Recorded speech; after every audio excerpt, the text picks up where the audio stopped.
All right, everybody, welcome to the Killer Main podcast series. This week, we are doing Huntress again, similar to the Ghostface one we did last week. I wanted to bring on someone else to talk about a killer I've brought on before. If they would like to introduce themselves. Hello there.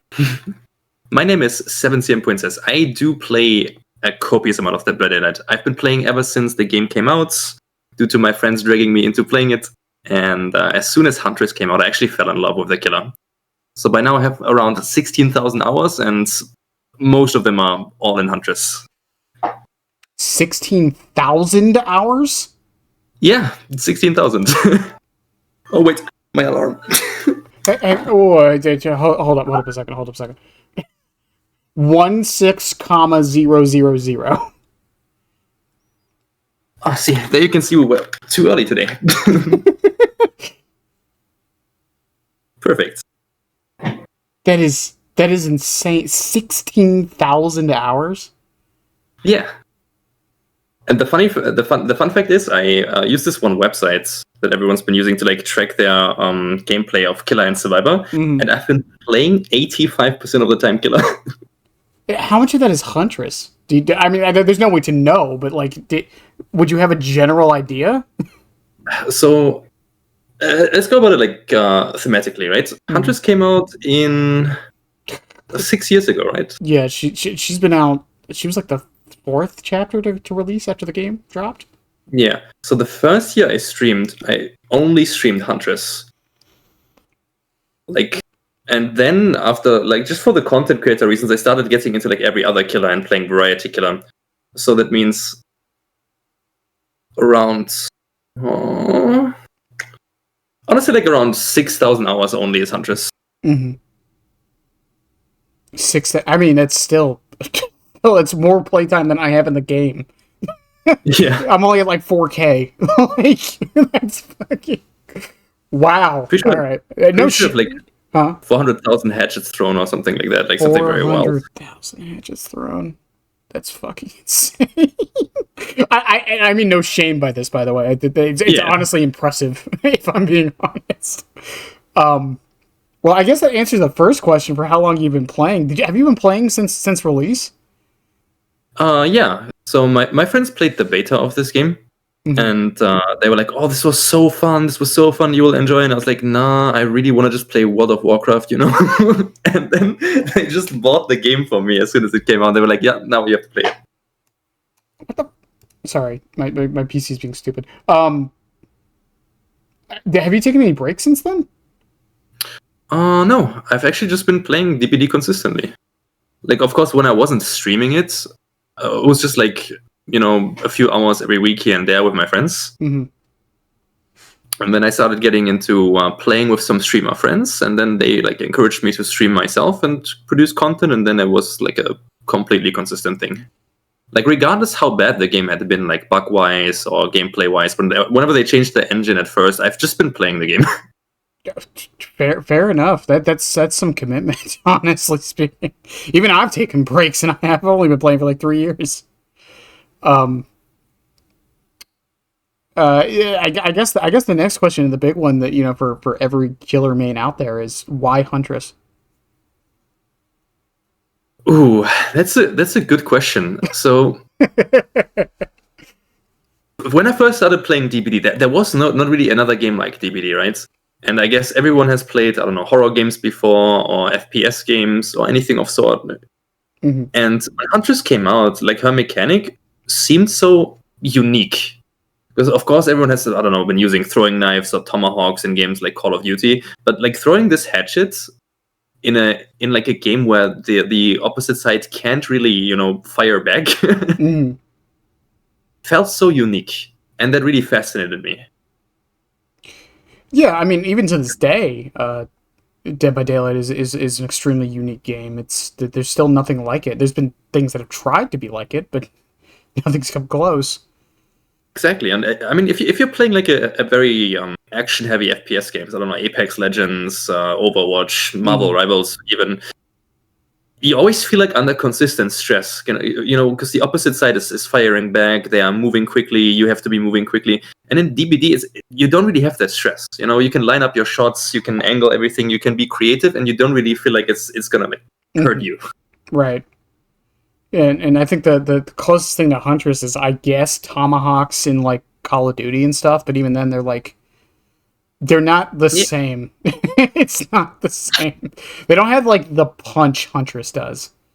Okay, but arguably they're also pretty fun, because every single time when you see, I don't know, a Call of Duty montage, you at least have one tomahawk clip in there, Yeah, that's right. I mean, back in the day, it was a 360 like throwing knives from like across the map to in the match and things like that.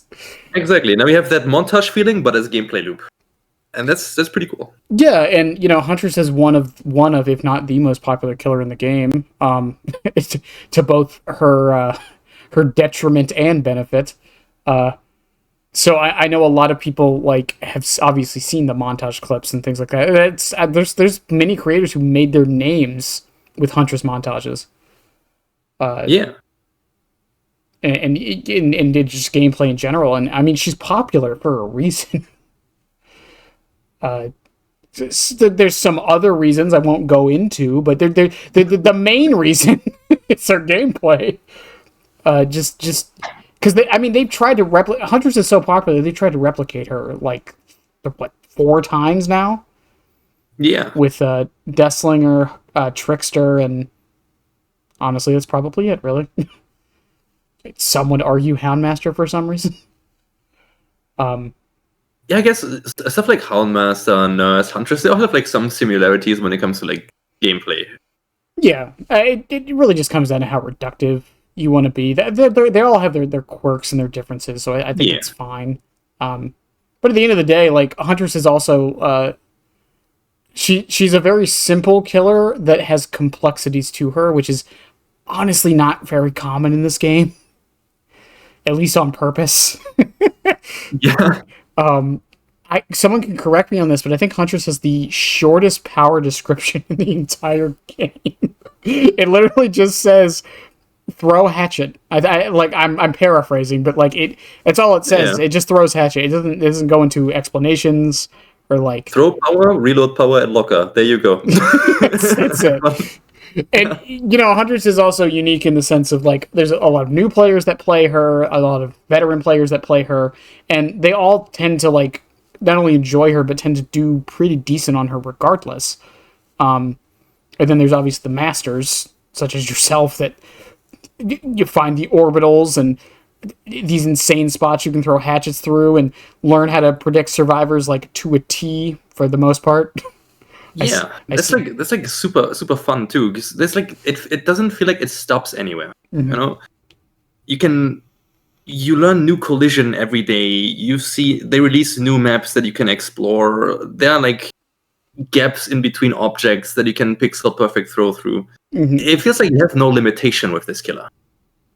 Yeah, for sure. I mean, an infinite range killer is always going to have that, especially with the difference in how the trajectory applies with different wind-ups and the different combinations of add-ons. Even the one that like increases your she has an add-on that increases the projectile speed, right? Yeah, for 10% and 20%. Yeah. Even things like that can adjust it, the way certain loops are made, even like map changes. Like whenever they rework a map, that completely, any killer that has to deal with collision, that completely adjusts how they have to play on that map most of the time. It's just interesting to see that she got buffed. I think it's been like a year now. Divisively buffed. Some people, including myself, don't really agree with the buffs, but it is what it is. And that was mostly because I'm assuming a lot of people, at least, are guessing it's because of her popularity. I don't think necessarily the popularity. I think it's because she was like an easier killer to buff, because all they had to do is like literally just make some add-ons base kit, and that was about to be it, and then adjust some numbers on the other add-ons. As well, for a Freddy, you needed a complete rework. For a Skull Merchant, you need a complete rework. And for like other buffs, you've been really have to go in depth about what can we do, what's going to be oppressive, what's going to be bad. So I can see it. Like there was just some easy values to adjust. Yeah, but the argument is like, did she need it? And I can see the argument for she did, and the argument for she didn't. And then she's also a weird killer, kind of similar to Nurse, where because her play rate is so high, it's hard to fully like understand her kill rates because she's played so much that her kill rate is probably going to be lower as a result. But then that's like the thing. Those are the kind of killers that have. They're easy to pick up, right? But they have this like incredibly high, nearly infinite skill ceiling about what you can do with it. Mm-hmm.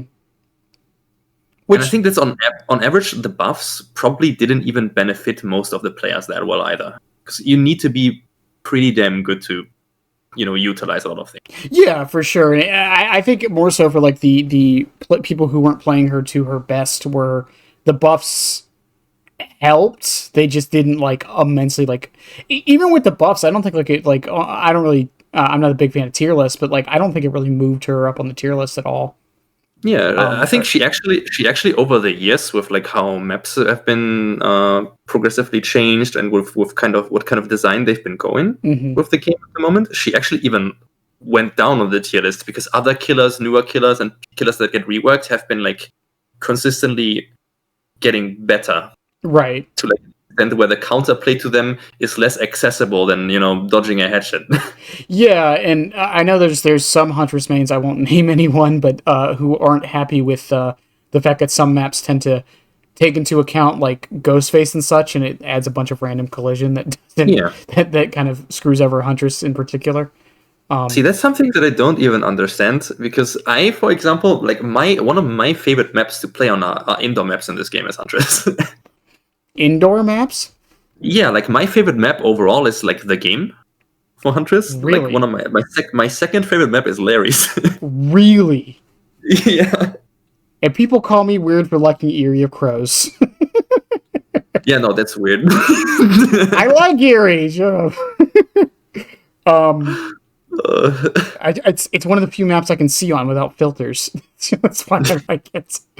But I mean, fair enough. I mean, again, like she's. We'll get into this a way later, but like she's also not really like. I know some would argue, but I don't think she's too map dependent. Honestly speaking, if you know what you're doing, you can make her work on most of the maps in the game.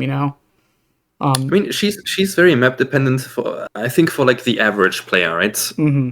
Because if you can really figure out with what hitboxes you can work with, how to differentiate to angle like an arc shot and a fully charged shot, then as soon as there's like a wall or like a higher rock in your way, then they don't know what to do. Right. Which I can see. Right? Yeah, and then like on a lot of the indoor maps, I think a lot of people who don't like put the time in just feel like they can't do anything unless like they're running down a hallway.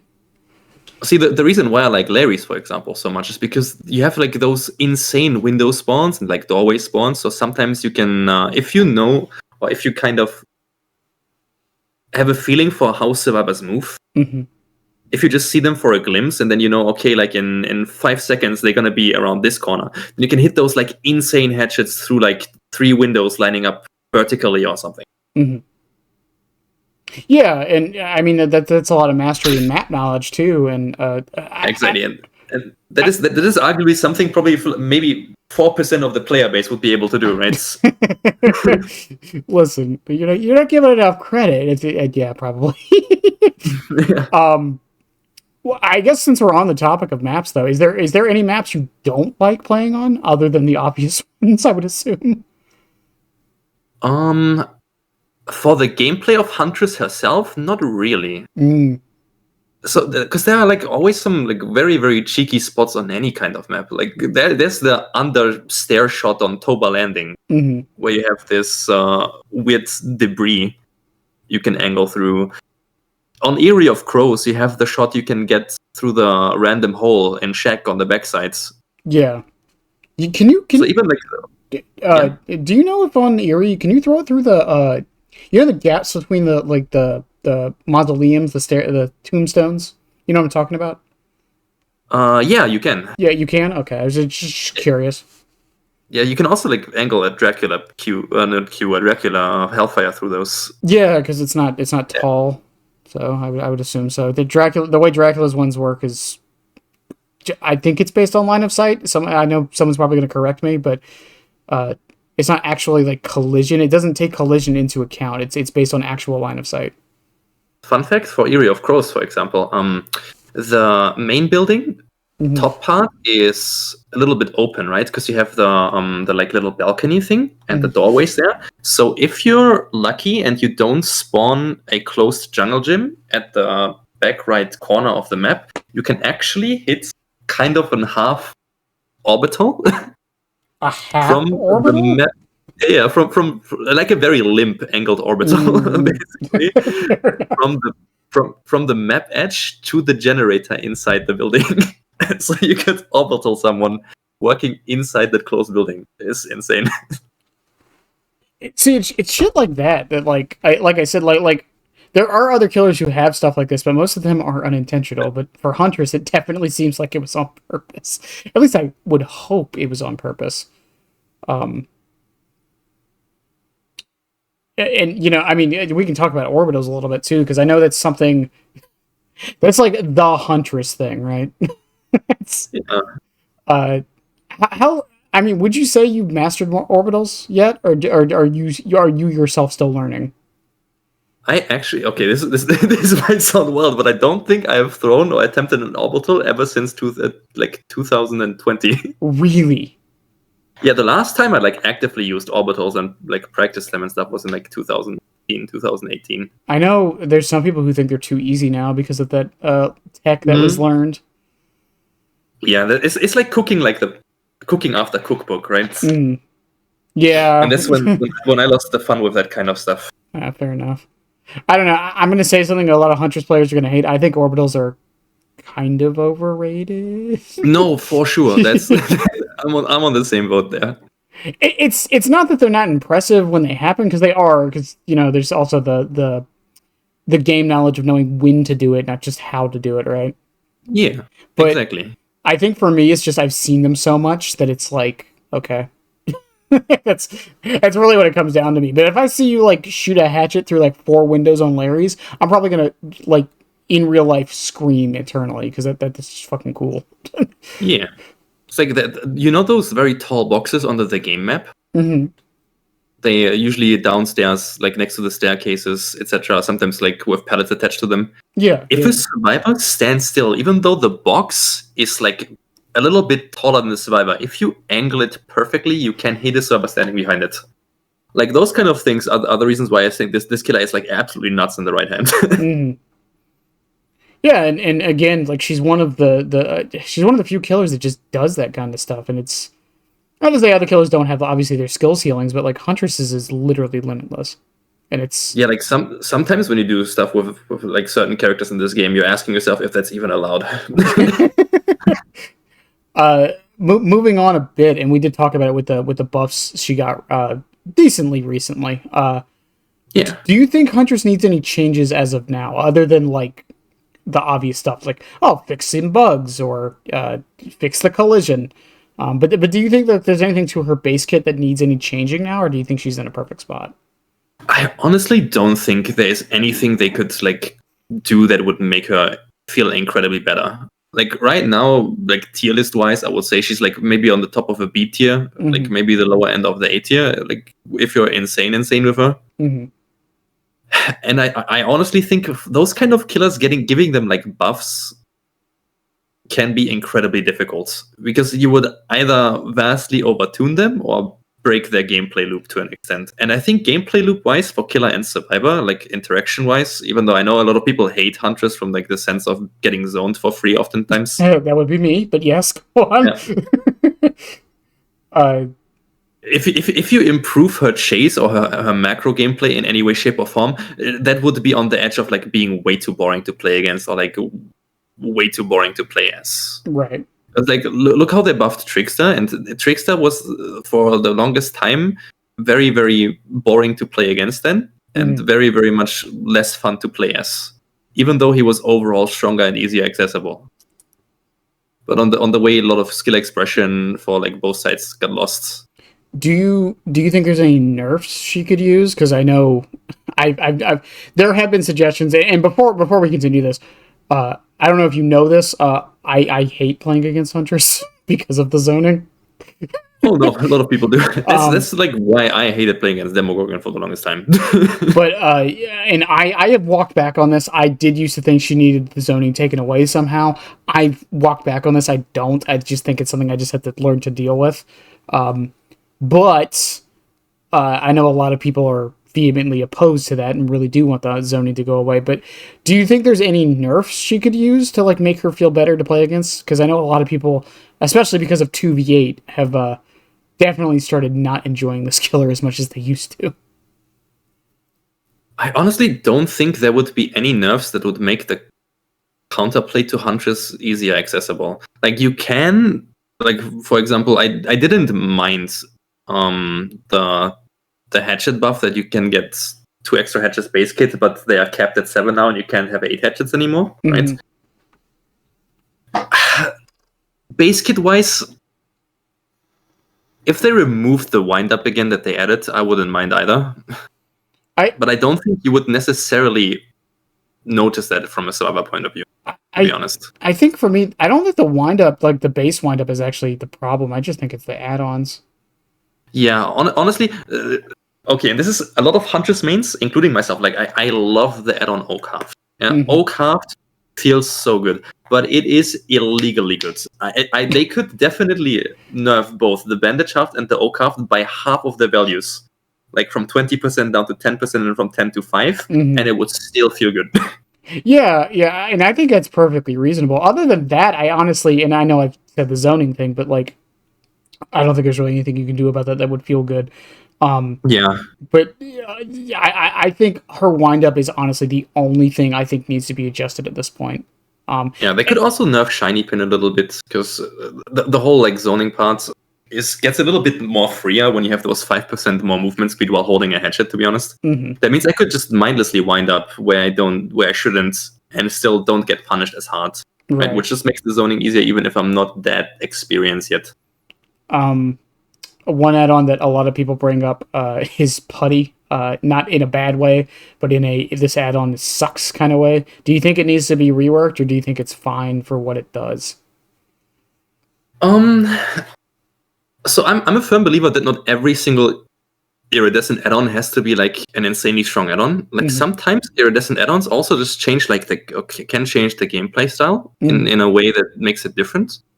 And expecting like a Huntress that usually, hatchets you to chase you like a normal M1 trapper can be kind of hilarious, right? So especially for people that really enjoy those kind of meme builds, like walking nurse, then suddenly do like M1 Huntress with, I don't know, save the best for last and during Spirit Fury. I think that's a cool add-on to have.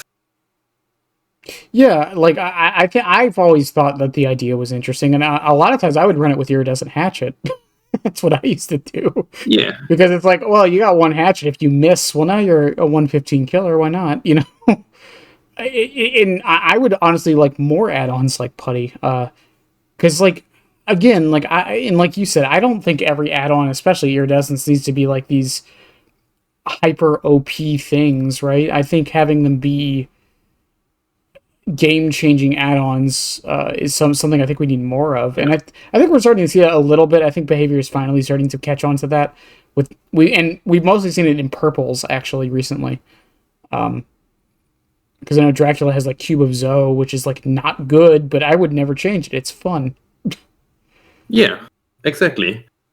And I guess moving on to the other iridescent. Speaking of, iridescent hatchet is. How do I word that? It's a very contentious add-on. It's been a very hot topic ever since it's been out. So let's be real. I honestly think it needs one change, and I think it's fine. I don't even think it's that bad, but I would give it one change, and I think it would be okay. I can kind of see though, like playing against it doesn't feel very interactive, especially at the start, and the gameplay it incentivizes. Like there are 2 gameplay types you can like effectively do with iridescent hat, unless you really do this like whole indoor gimmick with the combination of the undetectable add-on, the wooden fox. Right. It's like usually either hardcore camping, like proxy camping, or people trying to slug with it, right? My main idea though with it is just because she already has the score event for it. It's a track stat. Just make it so it only downs them instantly if it's 24 meters or more. One thing that I always really wanted is just iridescent head is getting a little bit more away from like the whole insta down thing. Because I feel like exposed insta downs or like insta kills, it has been like pretty overused in DBD overall. And one thing that would be very unique to Huntress, what would be interesting would be the removal. Let's say you're hitting someone with a hatchet with Eerie Head, right? And for 30 seconds, 35 seconds, suddenly that server can't hear the lullaby anymore. The lullaby having like the 44-meter radius, and Huntress having like one of the smallest terror radius in the game. So you'll have to hit a hatchet. Yeah, so you have to mechanically do something that's pretty difficult for a lot of people. And then you get rewarded with getting to play with your small terror radius that you usually don't really get to. Yeah, an undetectability that applies to the lullaby. I like that. Huh. And that would also make Huntress a little bit more dangerous on, I don't know, indoor maps where she usually isn't like the best. Right, and it would combo really well with like Wooden Fox too. Exactly. Imagine them being completely undetectable inside. That would be fun. That would be. I really like that idea. I mean, hell, I could see one of her purples maybe changing to that, but yeah, I really like that idea. That's actually really cool. I've never really thought about an add-on or something that like hides your lullaby somehow, because it just always seemed like a integral part of the character. But like, I feel like if you have to hit a hatchet beforehand, it being gone for like 30 seconds to 45 seconds or whatever would be fine. Because I mean, that was because like Wooden Fox, I know Wooden Fox is a weird add-on because I remember for a while there everyone said it was useless, and it's definitely gotten better over the years when people realized how good it can be regardless of the lullaby. And it would be an interesting combo with that. So yeah, I could definitely see it. Yeah. Her other add-ons, I mean, I don't even know all of her purples offhand. I know Wooden Fox, Glowing Concoction. I don't know the other purples. And you have Begrimed Head, the one that makes you mangled and hemorrhaged. With the changes, I don't know how good that is now. So I think that is one of the add-ons that a lot of people like underestimate a lot. Well, I mean, yeah, because I mean, Huntress is one of the few killers who can hit somebody she's not necessarily chasing. Exactly. You could literally have like a chase with 3 people at the same time, theoretically, right? Mm-hmm. And then hit one here, hit one there, hit one there, and suddenly everyone has Sloppy Butcher applied to them, even though I didn't have to come any close to them. What's the timer on it? The timer, I think, 70 seconds. It's either if it's a purple, it's either 70 or 80. I would assume. Yeah, I think it's 70 seconds, if I remember correctly. Yeah, which isn't nothing. I mean, an average match at Debba Daily, it's like 10 minutes ish. That's me being generous, by the way. But it's 10 minutes. I mean, if it's a really fast match, it's like 5. I mean, so it's not useless. I think people overreacted to the mangled changes because I kind of understood what they were going for when they did it. Yeah, I honestly think that stuff like the mangled changes are pretty healthy for the game. Yeah, because I think like this idea of it's on a timer, so like survivors make a choice of, do I wait it out or do I just heal through it? And also like the fact that it doesn't mean like you can just like, I mean, back in the day, how often people were just like, oh, just put Sloppy Butcher. You don't really need anything else right now. Yeah. It was just like a turn off add-on right now. You kind of have to think about it a little bit more. On both sides, which I always think is a healthy thing to add. And then, you know, as far as our other add-ons, like I don't really think any of the other ones other than the wind-up really need any changes. Unless there's one you can think of that might need a change. No, because I think one of the strongest things still is the combination of either the wind-up with the OCAF or the wind-up with the flight speed. Mm-hmm. So nothing one of the components would already make the entire like best combinations a little bit more counterable. Yeah. Yeah, because I think that's the thing with a lot of this. Like when I say like, oh, her wind up needs to be nerfed a little bit with the add-ons. I'm not saying we need to like Huntress needs to like. I'm not saying we need to delete it as an option. I'm just saying that it might be a little too good for what it does. That's all. Oh no, for sure. Like fun fact, I don't use the wind up add-ons ever. I respect to you for that. funny enough, because whenever they buffed their base cap wind up, I actually like went on Twitter for a little rant and I was like, dude, you can't do this to me. I have to relearn muscle memory now.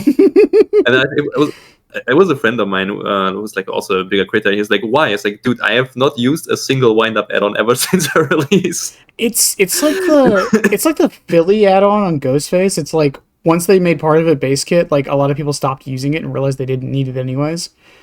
Yeah, exactly. But it kind of made it so people who were still using it kind of made it look better than it was. It's weird with stuff like that because how often do people ask for an add-on to be added like semi base kit and it ends up happening anyways, and then it makes that one add-on way too good. It just happens way too often. But moving on from that, because I think we're pretty much in agreement on the wind up could be adjusted on the add-ons and she's perfect pretty much. Maybe look into her Eries a little bit and then I think she's fine. Like base kit, I do really like the design that stuff like Huntress has, Wesker has. Because they have good anti-loop, right? And they have good ways to pressure the like 4v1, but they also don't feel too horrible in the 1v1. It's like there's still ways you can counter them. Of course, the chases can be more thrilling, especially with power like Wesker, Huntress, etc. Mm-hmm. But like, it's not as horrible as for facing a nurse, for example, interactivity-wise. And that's pretty good. I like that. Yeah, and like I know she's been getting more hate recently. I still blame 2v8 for that, but she's been getting more hate recently. But I mean, for a while there, Huntress was often considered one of the best killers to play, or one of the most desired killers to play against. And like even like to play as, like I said, she has one of if not the highest pick rates in the game for a reason. Yeah. I mean, 2v8 again. Like if you queued up for Huntress alone, you're going to be waiting in queue for like an hour because everyone wanted to play Huntress. This time around, I barely see any Huntress in 2v8. Like I've been playing a lot with the Survivor incentive to like finally prestige my Billy again. I think part of the reason why is because Wesker's in the mode now. Yeah. You see so many Legions and Weskers and which in my opinion is good. As much as people are hating on Legion right now, I really do think Legion being in the mode is fine as far as like, because now we have three of the most, like, again, Wesker, Legion, and Huntress are three of the most popular killers in the game. Yeah. Like, and honestly, I think Legion is really only very boring if you're really playing against like a sweaty killer 2-stack. The Legion really only injures you, so I don't know, the Huntress, Nurse, or Spirit can like clean you up real quick. I think Legion's, the information Legion gives to his teammate is the more annoying thing, but you don't even see that. So, and that only happens if they're in comms. So it's like I don't know. Exactly. I like Legion being in 2v8. I think it's fine.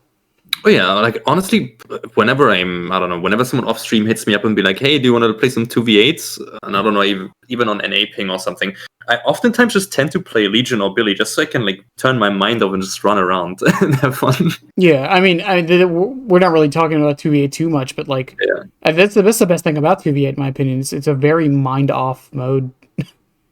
Like I don't, even though the queues are like 15 to 20 minutes, I don't care. I go into the match and I barely think. Exactly. It's just very relaxing, right? Yeah. And not to say the main game mode can't be that, but like I don't know. There's something about 2v8 that just makes it less stressful. And like I just don't care. In a good way. I should mention that, in a good way. I do feel like ever since behavior started balancing the game a little bit more like balancy, or trying to get the game more balanced, it also feels like a little bit more sweaty. At least in the 4v1. I think that's just a natural thing with it. I've talked many times where I think this game is in a state of limbo at the moment. Or not limbo, but like growing pains on like where it's going to be in the next couple years. The problem is we're in the middle of it, I think, is the issue. Yeah, I mean, fairly enough. I think like any PvP game to an extent has to be like kind of semi-competitively viable in a sense for it to be sustainable. So it makes sense. Yeah.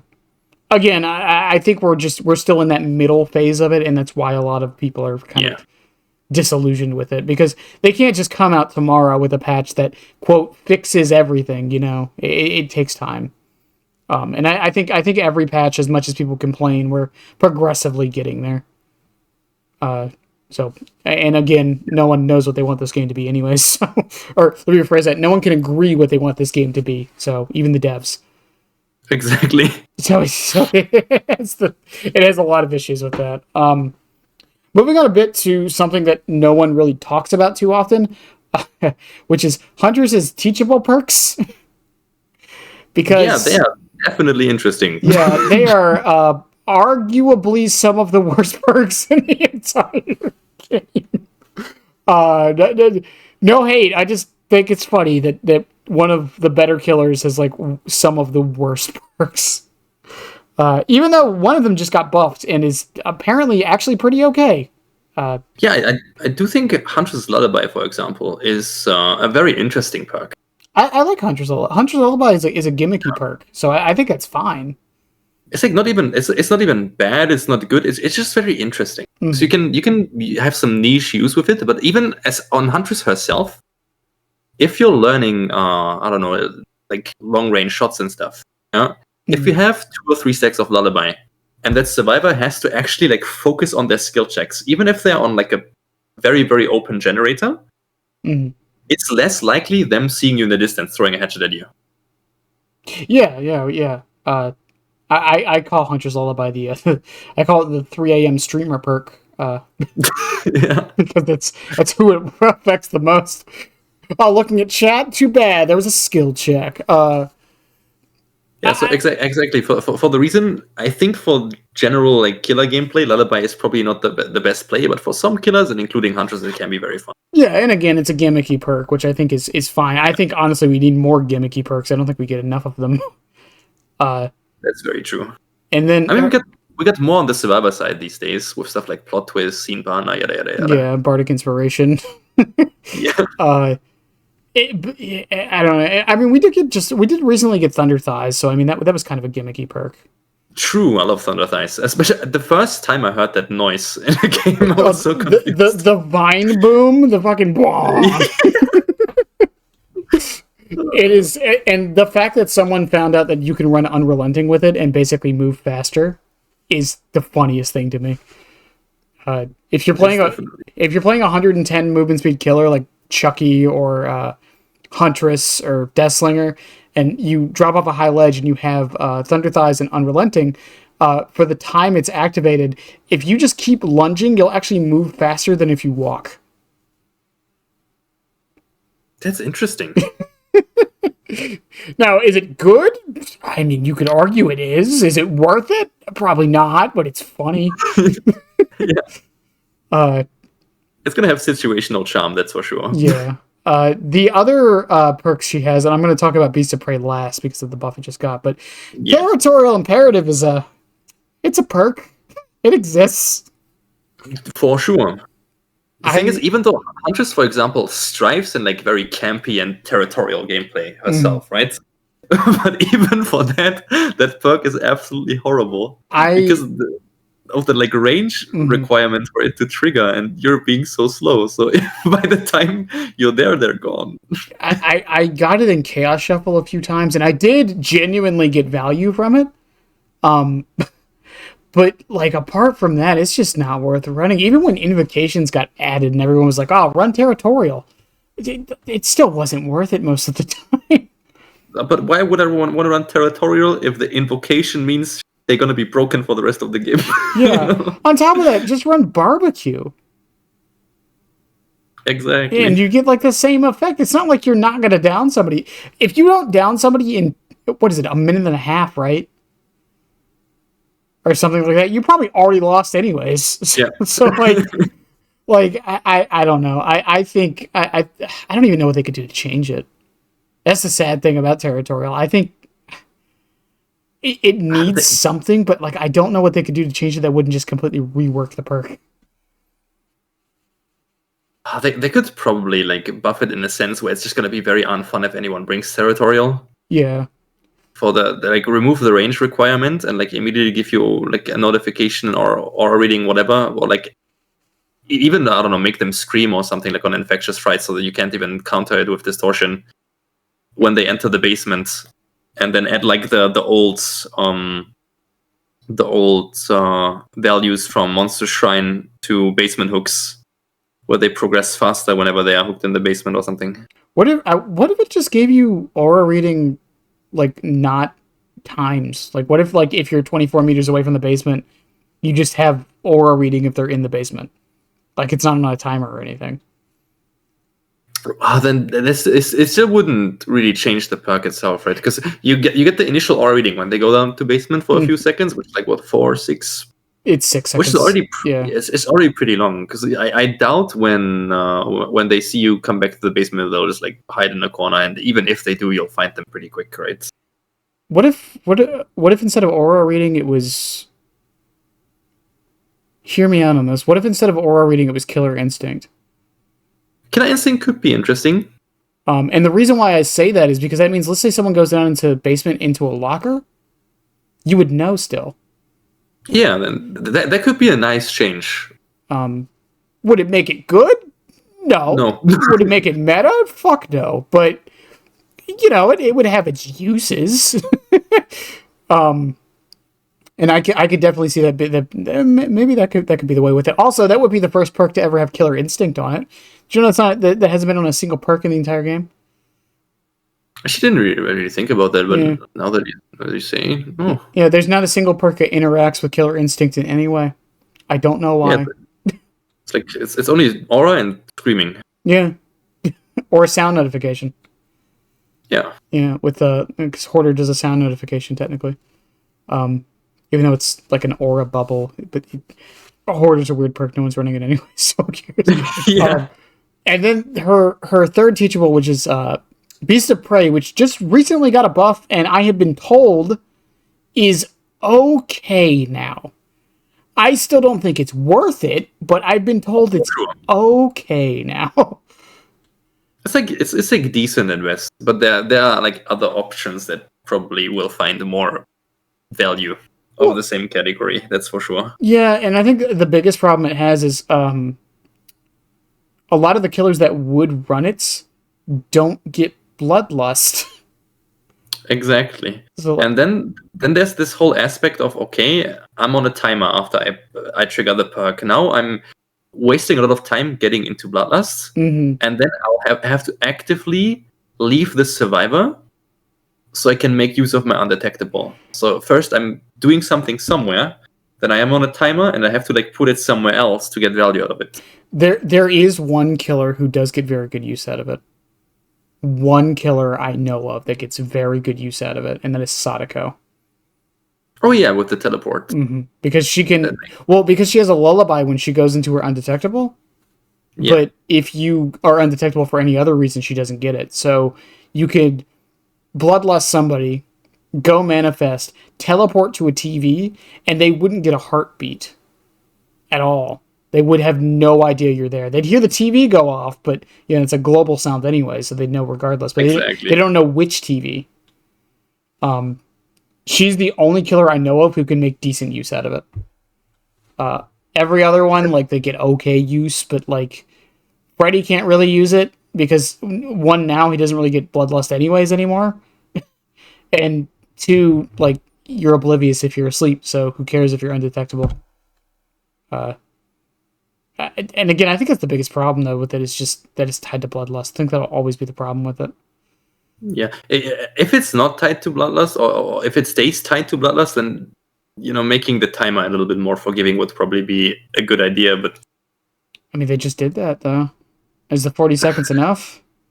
Yeah, maybe not. Well, I mean, the other thing with it is, like, I could see them... I had an idea to change it to where when you injure a survivor with an M1, that way, like, nurse couldn't, like, abuse it, but yeah, you get undetectable for, like, 20 seconds. I don't know how good that would be, and if it would be OP on certain killers or not, but I don't know. I think it's something that you would have to like combine with other perks then to get good value out of. Yeah, for sure. And I think perks like that are fine.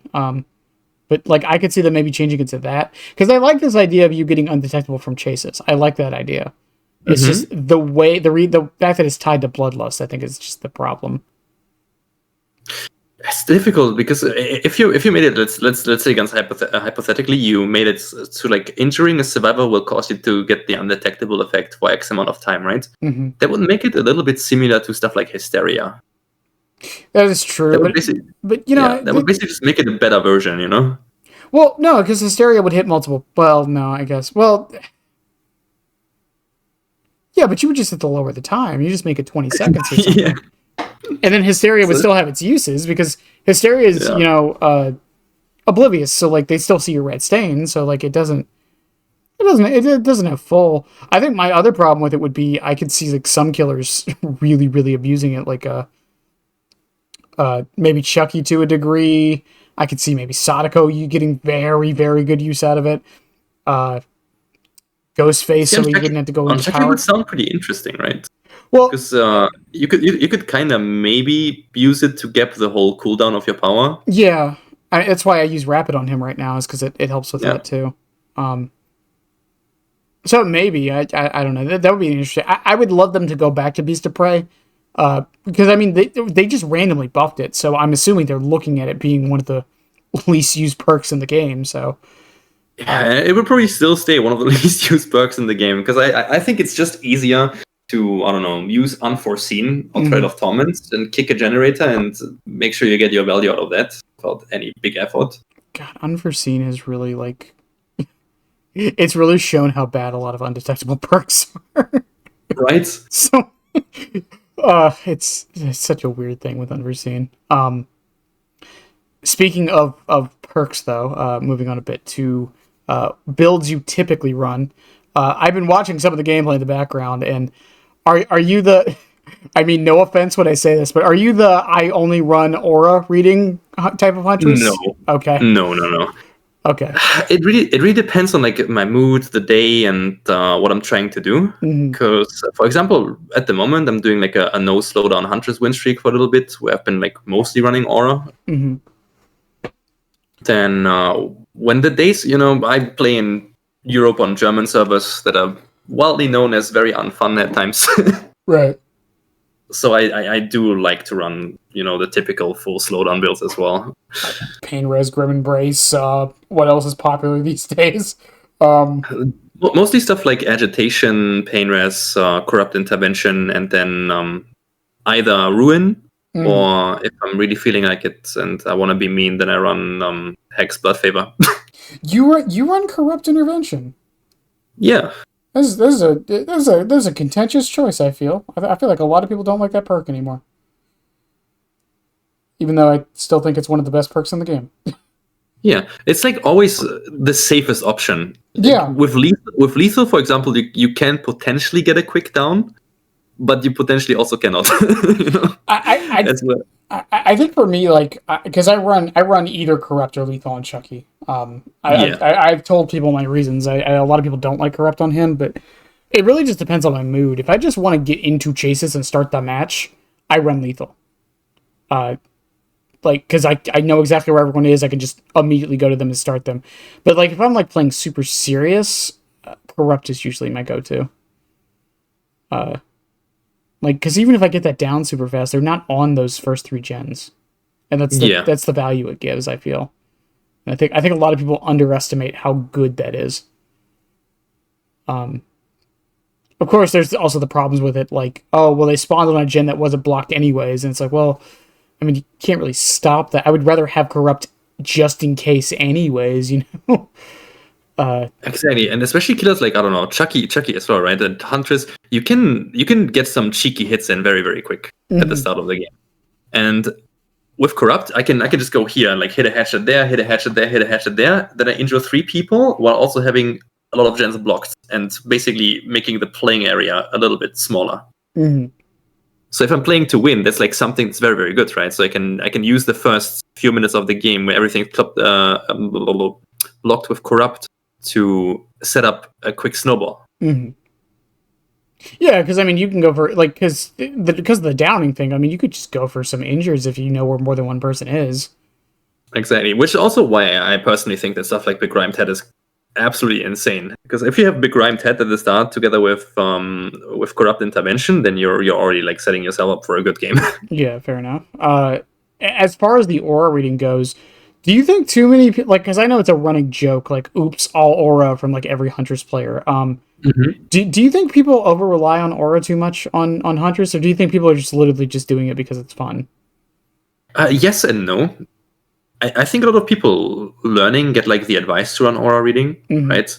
But if it's like cooking after cookbook as well, right? Because if you're always just doing what you see or like throwing for what you see, you'll never really get a feeling for survivor movement. You never really get the feeling for like game sense. You're just playing after drawing after colors, or coloring after numbers. Yeah, you know the thing. Yeah, I know what you mean. Do you remember? Do you remember rat poison on Chucky? Yeah. I used it for a while, and then I started doing Chucky Perkless add-onless. And then I was like, you know what? The red poison is such a copium. You don't need it at all. Well, no, and that's the thing. I know. Like when it got, because I was a huge advocate for. I don't know if you know this. I'm a massive Chucky man. But I was a huge advocate for it being nerfed because I thought it was too good. And when I think people misunderstood what I meant by too good. While I do think it was very strong, I think also it was also like training wheels for a lot of people that they just never took off. It's too good in the sense it makes you lazy. Well, that's the other thing with it, because I think after the nerf, like, I still think it's good. Like, that's the thing. I think a lot of people underestimate how good it actually is still. But the thing is, it's not as good as it was, and I think that on top of the nerfs he just got, I think I really did realize how many people relied on that add-on to make him good. It was... it feels, it's the same thing, Pyramid Head players make the same argument with like I'm all ears, right? That's like a perk people tell newer Pyramid Head players to run, and then they just never take it off because they never learn how to not use it. And I feel like Huntress kind of suffers from the same thing, which is ironic because I feel like if you put more slowdown on, you would probably win more matches. Do you want to know something funny? The background footage is playing at the moment. Like the first build was like a complete aura build, right? Yeah. That was doing one of the split queues for 2v8. And I played against this exact same team a second game, so I was putting on a full slowdown build to like show people the difference in between like what aura does on Huntress and what slowdown does on Huntress, and like the build variety you can use in playstyle wise. And then I just put the map offering and we got the same map again. She's also a weird killer in like it's serendipity. It's just funny. But she's also a weird killer because she's an M2 killer who can use a lot of perks. That's not something a lot of M2 killers can say they can do. If you compare it to like a twins that can't use half of the perks effectively, it makes sense, right? Yeah. Like, I mean, Huntress isn't running around running Jolt or something, but like she can use. I've seen them. You've seen it. Yeah. Do you know if you go on Nightlight right now? Do you know what the most used perk on Chucky is? Oh, let me quickly check. Okay, it's not the most used, but it's one of the most used. What is it? It's Jolt. Jolt? On an M2 killer. That's interesting. Yeah, I don't know why. The win rate's really low on it. So, I don't know why people are still using it on him, but whatever, I guess. The most used perk on Huntress is lethal. That... Who would have thought? You mean the perk that makes all the other aura perks better? No way. But in the top 20 perks for her is Noed, okay? So well, hold up. Yeah. Noed is one of the top. Oh my god. One of the top 20 most used perks for Huntress is Noed. No shame to Noed users. Like, I don't use it on principle, but like, why are you running this on Huntress?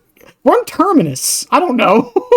I can kind of see it, like, especially since a lot of new players try to pick up Huntress because it always like when I'm looking at streamers play Huntress, it always looks so fun, right? Mm-hmm. And then if I'm a normal like consumer and I get into and I play my first Huntress game and then I get completely clapped, then I can see just putting on Nowhere as like a little bit of a safety backup, because even when learning, you don't want to be like too frustrated, right? You want to have like your small victories. Mm-hmm. And if that is killing that one server teabagging you all game with Nowhere, then I mean, fair enough. It's I don't know. I think with Terminus being in the game, I think M2 killers should probably run Terminus just for the same effect. But then again, if you're a new player, like everyone has Noed, so I get it. Which is probably also the reason why it's probably so popular, is because it's a general perk, so everyone has it. Yeah, and it's also like kind of those perks that make you feel like powerful, even if you lose. Yeah, that's true. I might run Noed more. How mad would people be, do you think, if I did a Chucky win streak and I ran Noed in the win streak? I'm actually surprised that oftentimes people don't run Noed in their win streak. Because, like, funny enough, I think you only really need like 2 or 3 good slowdown perks if you have good game sense to actually dominate your average game. I think if I was to run up that build, it would be Corrupt, Gift of Pain, Noed, Rapid. I think is what I would run. That could be pretty interesting. I don't know. I never really noticed that. I've never, like, the more I look at win streaks and stuff, I think you're right. Yeah. I almost never see Noed. Huh. I wonder why that is. I was like doing a small Chucky win streak once when I was doing like trying to win with every single killer as much as I can, and I'm pretty sure I was running an Undying build with like Ruin, Undying, and Blood Favor.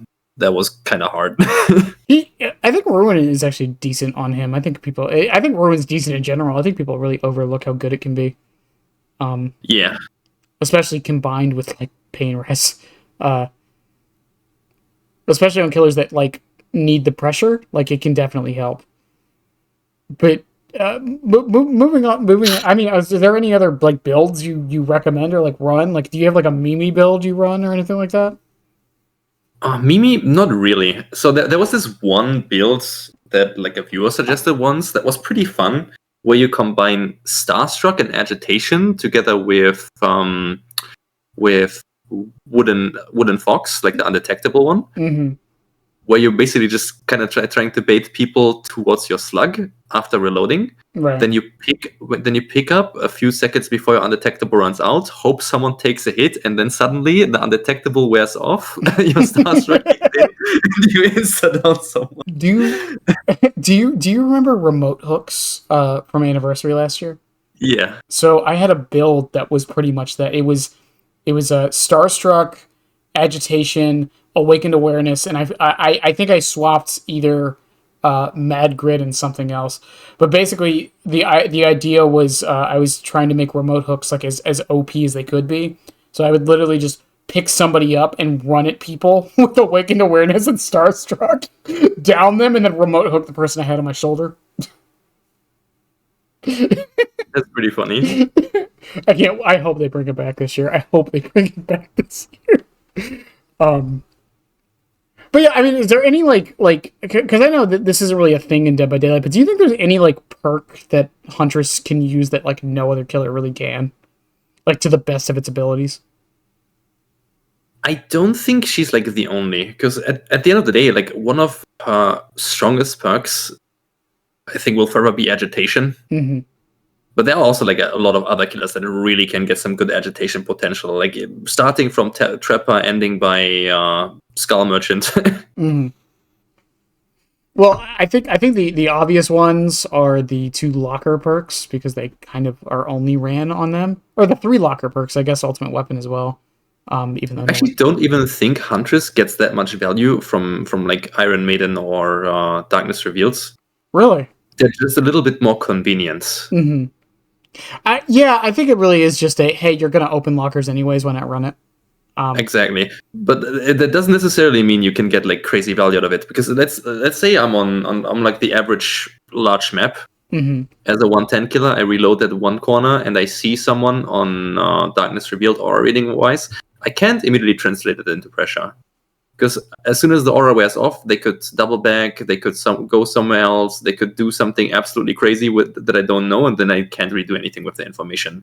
That's why when I see that as Dredge, for example, then I can just teleport to that locker and, clap that server real quick. Well, I think the idea, because this idea of like what is value, right? Because I think that's where people like will often like conflate it a bit, because it's like, well, you're always getting value out of it because you're always opening lockers. So I think that's where people are kind of like drawing the line. Yeah, you trigger it very often. Mm-hmm. That is true. Yeah, but I could also trigger it very often with any other killer. I just don't get hatchets from it. Yeah. Speaking of, have you seen the bug? I know this has always been a thing, but I noticed it more recently, where you like reload a hatchet and someone's in the locker still. Have you been getting that recently? No, I've only seen one bug the locker in general. On I think Nostromo, where people can get bugged into, and then you can reload into them, and they'll have to come out by themselves. Otherwise, they can hold you hostage. I don't know if they have to come out themselves, but I've been seeing it on a lot of streams where like people will go to reload, someone's in the locker, they'll reload the hatchet, and then she won't grab them. The person just dies. That's an interesting bug. Let me rephrase that. They don't die; they go down, like they get into the state. I've not seen it. No. Yeah, it's basically the same, end point, but yeah, it's just really funny that it happens that way. Moving on a bit to state of the game, which is, again, as someone with as many hours as you, and we kind of brought it up a little bit earlier, how do you feel about the general state of the game at the moment? I genuinely think so. The game itself is in a pretty okay spot. Of course, like right now there are like many bugs in the game, and the whole engine change from Unreal Engine 4 to Unreal Engine 5 was a little bit iffy. But I honestly think it's been worse in the past. So it's still very playable, right? Mm-hmm. Depending on which killer you make, of course. If you're a Skull Merchant main right now, the game's not very fun and viable. So. Pixel's crying right now. It's fine. Yeah. It's okay. Pixel has Helmmaster. And every now and then they don't get to use their dog at all because of other bugs. Salt in the wound. Yeah, I mean, like, other than the Go Next thing, which honestly I do think is dying off a little bit. At least I'm not seeing it as much as I was, anyways. I honestly think at the moment, state game wise, the biggest problem is the whole like event queues and game modifiers that we have like every other month now. Mm-hmm. And we have like 1 or 2 weeks break in between where we get to play the normal game, and then there's like modifiers, because those kind of things really split the community. I don't know, I made a poll about 2v8s like being, if it would be better if it's shorter, right? Mm-hmm. And unironically, out of everyone, there's hundreds of people voting. It was a 50.4 something to 49.6 voting. Like the community is split half. People like it, people hate it, right? And that's for every modifier. It's Chaos Shuffle, it's Lights Out, and so on and so on. It just makes the game feel very, very dreadful at times. Because then in the normal queue, you only have like the super sweaty game enjoyers, and then in the event queue, you have the people that are either not as experienced because there's no MMR, or people that really just want to play casually, and then there's some people stressed from the normal queue that go into the event queue and let their anger out there, and then everything after like a week becomes very, very weird. Yeah, I'm glad you brought that up too, because that's something like I've talked about a little bit, where I really do think we're getting to the game modes too often now. Yeah, it seems like you said, we get like a 2-week break and then it's new game mode, or it's the same game mode but it's brought back, because like we've had 2v8 3 times already in the past year. Exactly, and inevitably in those game modes, like some killers are more fun than others, right? Mm-hmm. So you will see those killers more often than other killers at all. Yeah. Like at the moment, it's Legion in 2v8. Like last 2v8 iteration, it was Huntress. I actually felt bad playing Huntress after the last 2v8 ended, because people were like immediately giving up as soon as they saw Huntress because they were traumatized from 2v8. Yeah, again, like I think like, because I've noticed more Huntress. I hate using the word, but I've seen more Huntress like hate over the past year, and I think a lot of it was because of 2v8. Yeah. I mean, there are always different instances, especially with Huntress, because their projectiles are a little bit interesting. Then server ping has been so bad in event game modes recently. I think ever since the winter event, my ping on event game modes has been 50 or 60 ping more than in the normal game mode. If I have right now 20 ping to the German server and I play German server event game modes, I have like 80 ping. Which makes stuff like Huntress hitboxes even way more horrible to play against. And then, I don't know, let's say you come back to DBD because there's like an event going on that you really like. And then you go into an event queue and you get hit by a hatchet that doesn't even hit the person next to you, but it hits you, you know? Like, then your picture of Huntress, like, yeah, they never changed this truck throwing woman. Disgusting. I call it the Wesker effect because this happened with Wesker. Remember, everyone loved Wesker. Until about 4 months later, when all they saw in their games was Wesker. Because the flaws start to show, right? All the issues start to show. Even if there's not that many, but the ones that are there become way more apparent. And again, and then there's like Lights Out, and it's like any killer that can get information from their base was just automatically good in that mode. Cough, cough, Doctor, and Legion. Yeah. And it's, I don't know, like, I appreciate them adding the modes. I appreciate them doing this and bringing them back. I just really do think we get them too often. Do you remember the first Lights Out iteration where everyone suddenly started playing Bubba after like the first few days and just started camping hooks because there was no anti-camp in the game mode? It's like the thing. So many people just didn't like go against Bubba after Lights Out was done. There was anti-camp in the mode. No, that was the second time it came back. The first time, Lights Out, there was no anti-camp. No, there was. You just didn't see the bar. Oh, true. And you also had like the range thingy, right? The 12 meters still. Yeah. Yeah. If you were if you were Bubba, it was boring. Yeah. If you were paying attention, you could hear the meter fill. Because I have a clip of me getting out from a hillbilly who was camping. It's fucking hilarious. Yeah, again, like Lights Out, I think is probably the one everyone hates the most. I could be wrong on that. I don't think I am, though. I actually enjoyed that game mode the most. Really? You like it more than Chaos Shuffle? Yeah, not even for Huntress. Like I loved playing Deathsling at Lights Out. I don't know why. Okay, fair enough. Not having like the action bars and having to like completely go out of the sound of your power to know where something is at, and hitting your shots in the dark was so fun. I think that there are things about Lights Out I did enjoy. The HUD being gone, I think, was probably the biggest thing I enjoyed. Yeah. I talked about it before. I kind of wish in-game collapse didn't have a bar. It's very distracting, isn't it? Well, it makes stuff like Blood Warden way more outplayable, for example. Yeah, well, it's not even just that. For me, like there was moments in Lights Out where like it would get to in-game and the gates would open, and there was like these moments during the in-game collapse where neither of us knew if they had enough time. Yeah. And like I feel like when the bar is there, obviously you know exactly how much time you have. So I think getting rid of that would actually be kind of a nice little thing they could do to the normal mode. And I think Lights Out showed that to me. Also, like in Lights Out, I could camp gens, which was hilarious.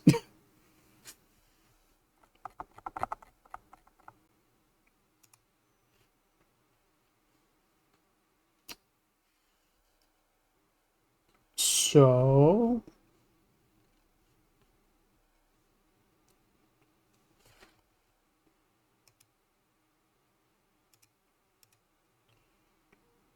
they had to go use the bathroom, so we're gonna wait. Why does my thing keep doing that? Let's see if I can fix that real quick.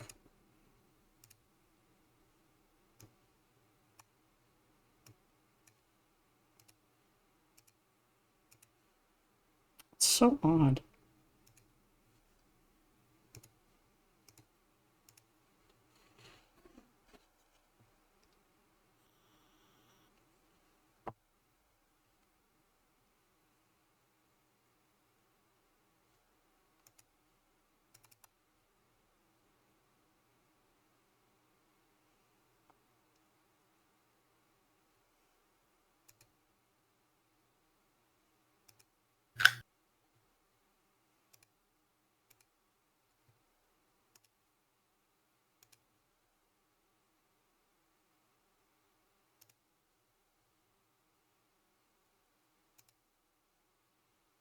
Oh, are you back? Yeah, hello. Sorry. Okay. What was I? Oh, yeah, we were talking about lights out. One Yeah, sec. we're camping Jensen lights up. Yeah, it can't be. Well, I mean, because that's the thing with a lot of the game modes, like even like Chaos Shuffle, like as much fun as it was the first time, like I don't know, the second time it just wasn't. Especially once people start to figure it out, because like I think honestly the best limited mode they ever did was in My Little Oni, Yeah, that one was great. and it was what, like 2 days. I think the one aspect that was like so cool about My Little Oni, it kind of reminded you of like a Swift play version of the game, right? Where you just have like the silly little goofy mode. The game, the matches itself were just like 3 minutes long. Mm-hmm. It's like something you could do in between to de-stress. It's very nice. Yeah, and like I feel like 2v8 is a similar thing. The problem with 2v8 is the queue time. So you can't really like play 2v8 to de-stress because half of the time you're sitting there waiting to go to the match. Yeah. But like I don't know. I kind of wish they would just make, like, instead of lights out, I wish we just had a mode that had no perks, no add-ons, no items. Just like a base version of the game. Yeah. That'd be interesting. Maybe it only has a certain few maps that like aren't too survivor or killer sided. Something like that. I don't know. I'm very curious what they're going to do. I mean, the anniversary's coming up soonish. So I'm very curious what we're going to see over the next year. Because I really do hope these aren't the only 3 game modes we get. I do hope we start getting some other ones. Hopefully they're working on stuff, yeah. And I also hope, because I complained about, because we have a separate queue now. So I kind of complained about the Christmas event and the Halloween event. It's like, now that it's its own queue, I feel like they can just like go like ham on the ideas, right? Like imagine like imagine like actual snowball fight mode, right? Like there's no generators during the Christmas event. It's a snowball fight. The killer hits you with 10 snowballs and you take a health state. Or something like that, you know? Yeah, they're definitely gonna make it more different from the base game. That's for sure. Mm-hmm. It's like just adding some like extra blood points, and I don't know, putting a snowman and a snowball here and there. It just doesn't really make the game too different. You know? Well, I mean, we saw this during more so. I feel during the Halloween event, right? No one was going into the void because there was like no reason to. So at that point, it's like, why don't you just play the normal game mode? Well, it's because there's blood point incentives. It's like, oh, yeah, right, okay, fair enough. And like again, like I feel like you could just go insane with it. My idea for like the Halloween mode was like, why not whenever a survivor is hooked or like a generator's done, it just like teleports everyone to the void for like 30 seconds or something. Yeah, something wild. And I don't know. I feel like they could do it. I feel like that wouldn't be too much of a stretch. I think the one exception I have to this is like the anniversary event. I'm fine with that being very close to the normal game mode, even though it's not. Especially after last year, I loved last year's anniversary. It was so fun. It has this like chaos aspect to it though, with the invitations and stuff. Yeah. So the gameplay gets at least a little bit different. You have the party pellets. You can like block the windows. Everything's a little bit more chaotic. It does feel different from normal. Yeah, and I think that's what the game modes should be, and a lot of them don't really feel like that. Especially in my opinion, like Lights Out. Like Lights Out also had its issues of.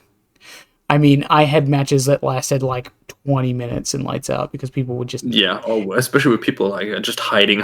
Yeah, like it's one thing, like if I just can't find anybody, it was another when they were like purposely hiding on the edge of the map so I would never find them. I mean, that's an issue with the game in general, in my opinion. I still don't think survivors should be able to just hide for an hour. But, you know, it's happened to me at least 3 times on stream. It's never fun. See, that is something they could fix by changing the crow system, right? You know, when a survivor is in a locker, they get a crow. If a survivor just doesn't do anything for, I don't know, let's say 5 minutes. Yeah, it would have to be an extremely long time. And I think 5 minutes is fine. That they start getting crows as well, you know, even if they're moving around. Mm-hmm. Well, yeah, because I had a match on like Swamp, I think it was like a month ago. And these two went into the match with this intention. They just went to basement. And they just crouched in a corner and just walked forward so they wouldn't get crows. Yeah, I mean, you could even stand in the same spot, and let's say you just bring a green key or something, and you just drop it and pick it up the entire time, and you will never get crows. Yeah, and like I never found them, and I mean the servers didn't die. Let me rephrase that. I did eventually find them because they messed up and did move. Because apparently there was a spot in the basement with the cosmetics they were running where I just couldn't see them. I even showed someone an image of like the where they were. They didn't even know where they were. And when I say they had the full intention, they had the full intention. They both brought plot twists specifically to make in-game collapse last longer. Oh, Lord. So even if I did find them and down them, they would plot twist and just make me sit there even longer. And that's not to say there's not this stuff on Killer Side too. Like, I think 4-man bleed out for 4 minutes is stupid. That's true, but at least that ends after 4 minutes. Yeah, that's also true. Like, I do think something needs to be done about it, but an hour. I mean, at the end of the day, let's say you're playing against a hillbilly or something. They like cross map chainsaw you and they bleed you out for 4 minutes. That's going to be the quickest game of DBD you play today. That's actually true. It's a little, again, that one's a little annoying, but it's like, at least like they're not playing for the servers to crash, right? Like, I mean, we all complained about this during 3-gen meta, right? Exactly. Those are the whole night meta with eruption and everything. That was horrible. I felt bad because I discovered that before like it was meta. Like before everyone was doing it. I did it like I noticed it like on night's release, right? No one was really doing it until like a month later. I did crash the servers on a couple survivors and I felt super bad about it. Oh no. Like I don't even think I was trying to do it. I just like was running the build and just it happened to happen, you know? Yeah. It's To be fair, it was one of the most popular builds at the time too, because it was so good. Yeah. And I'm glad it's gone. I think, like, I know a lot of people have PTSD from like certain metas. Honestly speaking, I think it's the worst meta this game has ever had. Was the 3-gen meta. True. Like right after the old Undying meta. Yeah. Even that I don't think was as bad as the 3-gen meta. I really don't. Because at least with Undying, like, it can eventually be undone. Yeah, but just like being the only like server in solo queue trying to find all 5 totems was so dreadful. Especially to the time where you didn't really have stuff like Counterforce available, which was just like free totem pressure. Yeah, you had the small game. Was Detective Hunch even in the game? Yeah. Yeah. As good as you do gens, right? Yeah. Yeah, if you can do a gen. Yeah. And then you had like people just bring heckin' Devour, Ruin, Undying, and Tinkerer and just run from gen to gen. Sometimes I try to defend the devs as much as I can, but sometimes they make it very hard. Make it very, very hard to do it. I don't know. Again, like I think though overall that the game is it's in a good spot, and I really do think it's just in this limbo period. I think I think this anniversary is going to be the make or break for a lot of people for this game, though. Yeah, especially with the new chapter releases coming on, Mm-hmm. it's going to bring like a lot of traction to the game again. Because I feel like DVD always has this like very, very hot spot where they bring new licenses, just like Resident Evil for the first time. The game has to show up that if the game is like super bugged and unplayable during that period, it's just gonna be horrible. I still hold that when FNAF comes out, if they don't keep a lot of players from that, I genuinely think this game is gonna die. I think that I really do think the month after FNAF is the make or break for this game. I mean, I don't think the game's gonna die because like the player base it has now is like very sustainable still, right? Yeah. With the new chapter flopping, you know, we had so many chapter releases flop and like we're still at the point where we are. But it definitely will hinder their growth in like a huge way. I just feel like FNAF is gonna have so many eyes on it once the chapter does drop. Yeah. That it's funny enough. I have some people that I'm like friends within a content creator circle outside of the DBD creators, right? And some people told me they're gonna buy the game just because of the FNAF chapter. Yeah, I know plenty of people who've told me the same thing. It's a massive, massive IP. I think I like genuinely like I know there was a lot of detractors for it coming to the game in the first place. For let me rephrase that, because I do understand some people's reasonings. Don't get me wrong. Yeah. But what I will say is I think people did underestimate how big of a chapter this is, how massive of an IP this is. Like I talk about it all the time. My mom is like in her 60s and she knows what FNAF is. She's never played a video game in her life. That's crazy. Like it is that big of an IP. It is that like ongoing generationally, you know? Like I'm excited for it. I know someone who's already saving up blood points for it. Just so they can P100 Springtrap or whoever the killer happens to be. It's I don't know.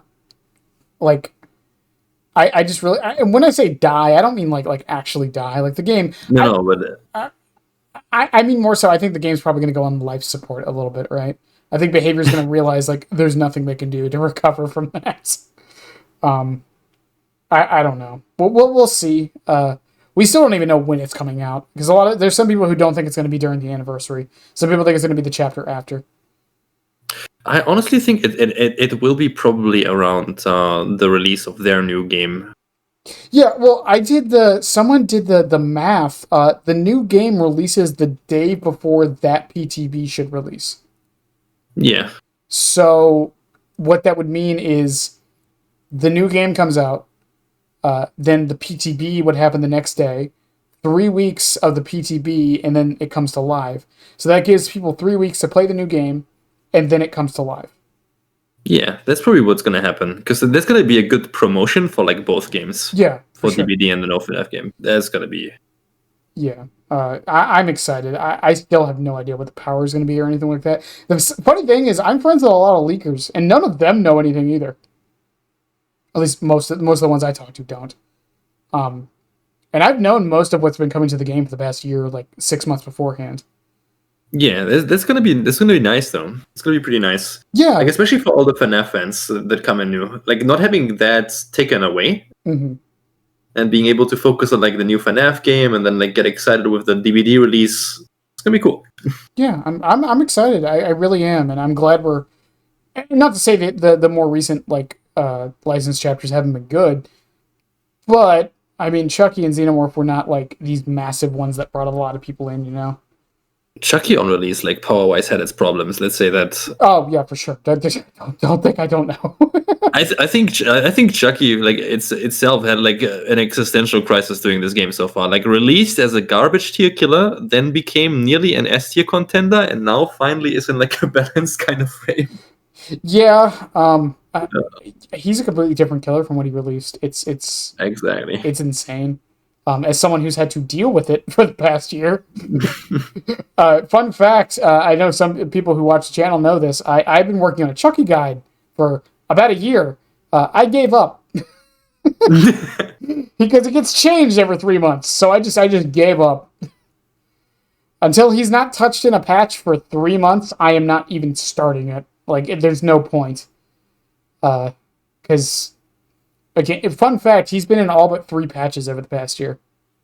Yeah, like he's not stabilized yet. But to be fair, I think he's pretty close to being there. Yeah, I know there's a lot of detractors. And not to say I don't understand where they're coming from, but I do think Chucky is fine now. I don't think he's OP. I don't think he's really bad. I think he's just okay. Which I think is part of the problem.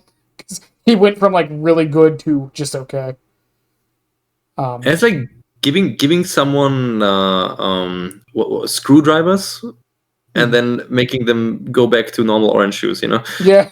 the way I try to sum it up is it'd be like let's say tomorrow there's a patch for Blight that like makes him like B tier. You know, he's still good, right? He's still Blight, but like you went from S tier to B tier. Like that's going to feel bad no matter what. The whole Billy's downfall back to Billy's uprising. I mean, remember when Deathslinger got changed? Like 3 years ago when they like removed the Insta ADS. Yeah. Yeah, like people lost their fucking minds. And then like it's 2 years later, and I think people have finally adjusted, and they're like, he's fine. He's Or perfectly like okay. when they gave Spirit directional audio for phasing, and now you can actually tell that Spirit's in your terror radius or Oh my not. god, that's right. People said she was dead after that. I remember that. Yeah, and now she's not an S tier killer anymore in my opinion, but she's still like top of the A tier, so I she's like not that I do bad, you know? I do think the bug fix they just did, which by the way they actually did fix it. I think the Yeah. bug fix they just did will actually shoot her up in the tier list because I do think that was part of the reason she was considered bad was because of the bug. Yeah, I ironically still think Dracula is stronger than her, probably. Oh, I could see it. At the end of the day, do you play comp by the way? No, I don't. I'm just curious. I think at the end of the day, in your normal matches, like it really like the power difference is not too much unless you're Yeah. going against those like really good teams. And this isn't the shit on the player base, but like that's not happening every match. Nah, that's I think the average player will still be an average player, like regardless how much this game progresses. Yeah, I mean that's my one Which is, fear which with is like the game dying is that we're gonna get to like I don't know how old you are, but I used to play Quake back in the day. Um, the game is virtually unplayable right now because it's literally only like people who've been playing it for 20 years. yeah. Um, I think if this game ever gets into that spot, it's actually gonna die. But you know, I think for where it is with like the average player base, I think it's fine. And again, it's not the shit on the average player base. Yeah, but honestly, I don't think that will ever really happen to DPD because when it comes to like horror licenses, this game has a monopole on everything. Yeah, for sure. Like, what other game do you have? We have like Freddy Krueger, Michael Myers, Chucky, all available together. Just one click away. Yeah, and FNAF. Don't forget Springtrap. Soon TM Yeah, FNAF. yeah. I mean, it's gonna be. I mean, that's one of the big reasons people said like every quote DBD killer fails is because of that. I don't fully agree with that, but it is a factor for sure. Um, but yeah. Speaking of tier lists, Huntress's power level. We talked about it a little bit earlier. Mm-hmm. Um, Again, I'm not the biggest fan of tier lists. I don't know your feelings on them, but where would you place her on a tier list? Like you said, what low A, high B. Yeah, so basically, the way I like making tier lists is I have a little, you have S tier, you have A tier. Then I like leaving room for the middle tier. Like I put it in B plus, B minus, and then like C and D. Right. And I would say she's like edging the A tier up to like B plus. Okay. It's like those kind of killers, especially at B plus, are usually very versatile, right? They have good chances on winning every single game in the right hands, but they also have like some severe counters in form of like maps, items, or whatever that still like hold them back from being like super strong. Do you think? Because whenever I see her in tier lists, a lot of people. Mm-hmm. I do you think people overestimate Huntress a bit? I actually think most of the time, from most tier lists that I've seen, like the people that overestimate her are the people that play the game longer and they still have like Huntress as one of the top 4 killers in their head. Mm-hmm.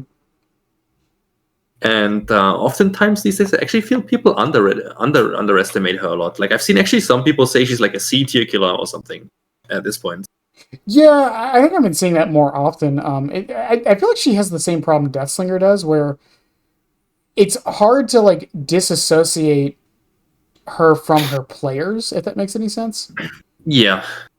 Because like I mean I say this about every killer. It's like realistically speaking, and I've done it. I found mains for every killer. There is a main for every killer. Um, there are people who can make even the worst killer look like OP. You know what I mean? Oh, for sure. I mean Aranad with Clown.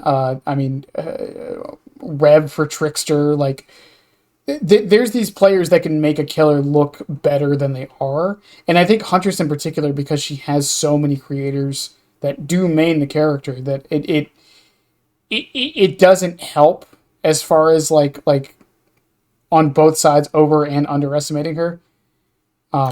Exactly. So I think that's also definitely part of it, because again, I talk about this with Chucky sometimes. It's like, how many Chucky content creators can you name? Like, I know you. I know this person. I know this. I know like 3 or 4. I know like 3 or 4. Yeah. And I'm one of them. But like Huntress, I know like 10. Like where I'm going with that is like there's more information on Huntress for people to kind of like form opinions of either side. For a killer like Chucky, there's not really that many, so it's like if Odstarva makes a tier list that says Chucky's C tier, he's C tier. It doesn't matter what anyone else says because no one else is talking about it, you know? See, that's like the one thing with tier lists, and I want to say this with like the most respect possible to like content creators that do that. Like I'm currently like in the research for like tier list stuff as well, and one thing that I really want to try is like be as like objective as possible, because like I feel like every tier list so far I've seen like a lot of subjective placements and takes there. The problem I feel with and I've mentioned this many a times, my problem with DVD tier lists is there's some people who don't like add qualifiers, because you know sometimes you'll see a tier list, you know, that doesn't make any sense, and then when you ask them about it, they're like, oh well, I'm not taking add-ons into account. Like, yeah, exactly. And okay, and I think you gotta have like a specific frame to it. Like tell what does every tier mean? You know, what makes a D tier different from a C tier? What makes a C tier different from a B tier? Like, what are the struggles? What are the pros? What are the cons that qualify them to be in there? And people are just like, oh no, I just think this is stronger than this.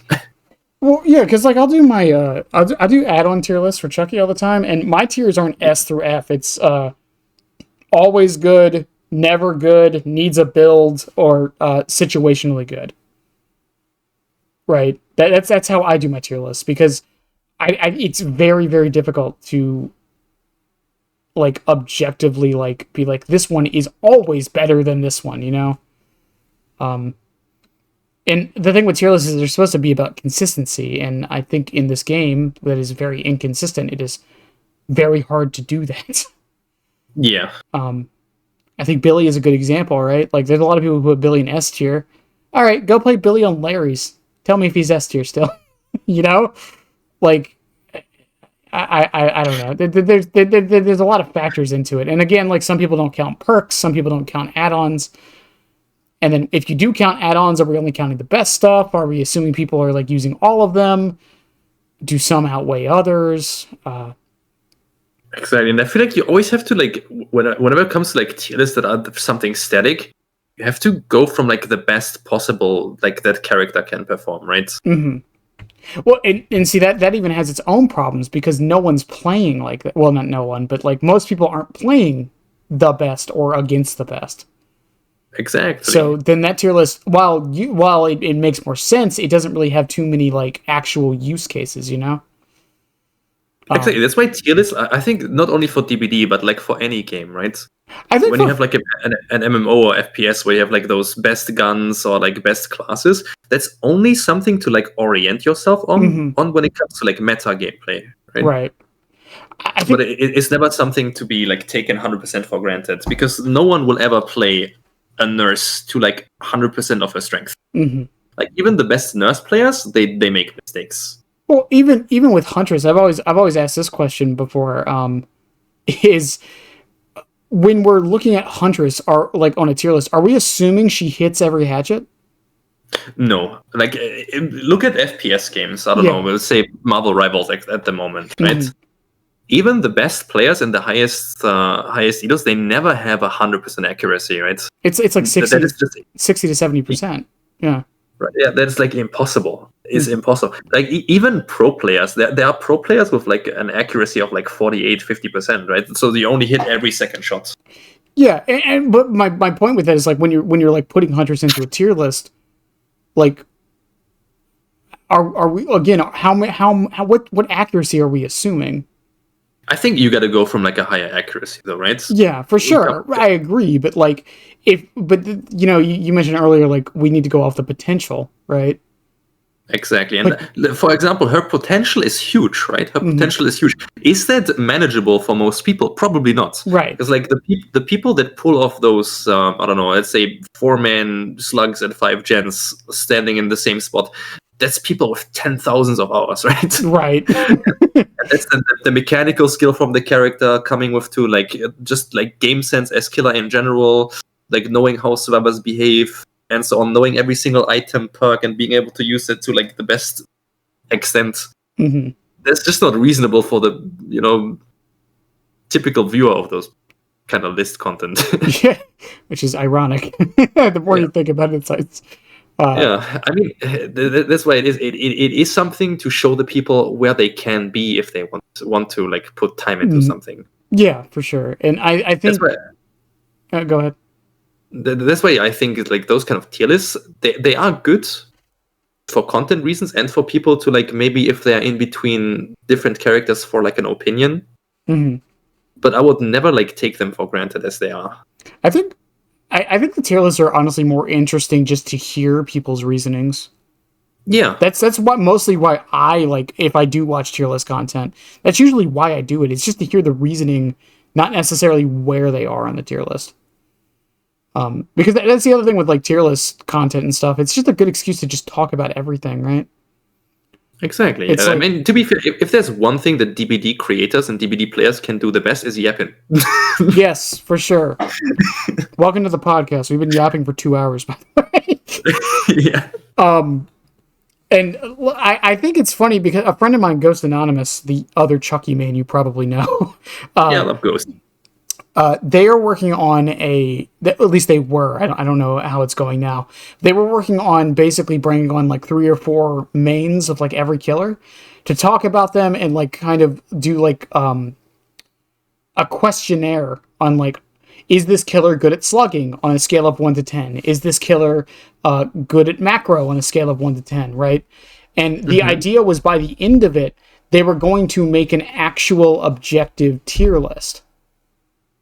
As close as you can get. Even that has its problems though because it's biased because it's the best people playing them, right?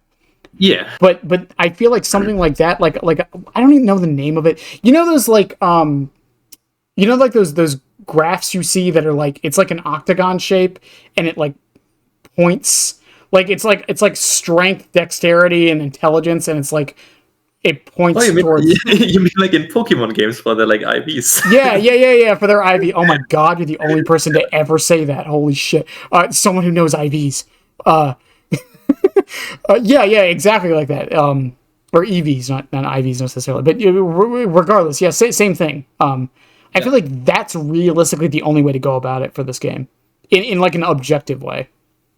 Yeah, and that's like how I think it should be. It should be made like generally, because that will be like the most dry statistics to like orientate on or go by. The problem with that is it takes forever to make them. Yeah. Because I mean, twins would have like the slugging meter all the way up, right? And their macro would be all the way up, and their stealth probably would be really low, and their M1 would be really low. Like their skill ceiling would be very low. Whoa! I mean, mechanically, that's true. Whoa! All right. All 2 twins mains are fucking crying right now. Sorry, Linksy, I love you. But yeah, I feel like that's really realistically the only way to go about it. Yeah. Now moving on a bit, coming from the accuracy question, there's a question I ask in most of these podcasts, and I love asking this to Huntress players because it's the most fun to ask them. Did the survivor dodge or did you miss? Depends. It's always that everyone says it depends. What is the qualifier? What is the difference between dodging and missing? Oftentimes I just miss. Right, but that's my question. That like what differentiates it? Because there's a lot of times when people like say the counterplay to like Huntress or a lot of ranged killers or killers with projectiles is to just dodge. Yes. So basically, dodging in DBD when it comes to like M2 powers is like a survivor being aware what the power is capable of, right? Okay. So that goes for Huntress, that goes for Nurse, that goes for like basically anything. So if I'm at a loop, like say a normal one of those card loops on the Borgo map, right? Mm-hmm. You have that card, then you have this weird small wall. Knowing where the Huntress can hit you whenever she winds up, even if you're crouched and you're standing, will help you to dodge, right? And, looking at the Survivor, looking at the Huntress, like every player has a little bit of a pattern to their movement. So being as unpredictable as possible in the heat of the moment can be very difficult, right? Unless you're actively trying to be as unpredictable as possible. Right. So recognizing like the Huntress pattern, if there's like a specific part of the loop where she tries to throw over all the time, if the server crouches at that exact time all the time, then the server is dodging you. Then you're not missing, then the server is like actively outplaying you, right? Okay. If we're out in the open and the server is running in a straight line and just randomly going left and right, I honestly think that is just mostly the Huntress. But when it comes to those kind of mind games, like crouching at corners, like dodging out at specific corners, then it's like actively servers outplaying you as Huntress. Because they know your habits, they know what you want to do, they know what you're capable of, so they're using that knowledge to like dodge your hatchet. Okay. I'm going to set up a scenario. You're in a dead zone, no palace, no windows, no line of sight blockers. Mm-hmm. The survivor is running in a straight line, and the hatchet doesn't hit them. Was it a miss or a dodge? I want to say it was a miss. What if for the simple for the simple fact that there is no real, like, if the Huntress is fully charged and the distance isn't like insanely high, then there is no real like good reaction time where you can say, okay, the Huntress will let it go now, then you're basically just guessing, you're playing a 50-50. And I want to say in the 50-50 it's just in the mechanical favor of the Huntress, of them just being bad for the moment. Okay. I think the thing is with that scenario for me, I think it comes down to intention. Because what if they're running in a straight line because they're expecting you to anticipate them dodging? See, if it's in a straight line, it's very difficult to say. Because if you're at check, for example, right? A check against Huntress, you know against a good Huntress, you get like 1-2 loops out of it, then you have to drop the pallet. Right. If you decide to greed it, then there's like 2 different ways you can play it. You can either, hug it tight and play a 50-50 where you're basically guessing when the Huntress will throw at you. Or you hug it openly, where the hatchet hitbox becomes more difficult to hit, because if the server dodges out, I will not hit them. If the server like hugs it tightly and dodges out, in like 90% of the cases, I also hit them. Right. Okay. So then it comes to it's just a knowledge check about survivors like dodging Huntress after all, to be honest. I just I bring this question, and not just for Huntress, I bring this question up for a lot of killers, because there's oftentimes when that's the counterplay to some killers like Huntress is, it's not the only counterplay, but it's dodge the hatchet, right?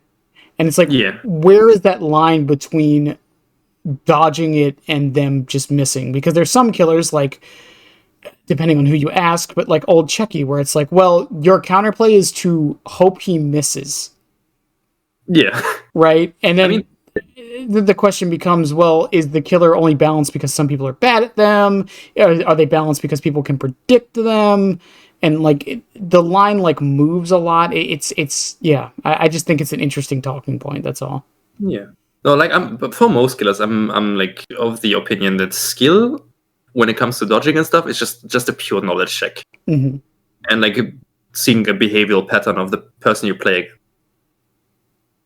Yeah. And again, I do think intent also plays a role, because like if you're running in a straight line in a dead zone and the Huntress hatchet doesn't hit you, and you weren't running in a straight line to confuse them or like bait out the dodge or whatever.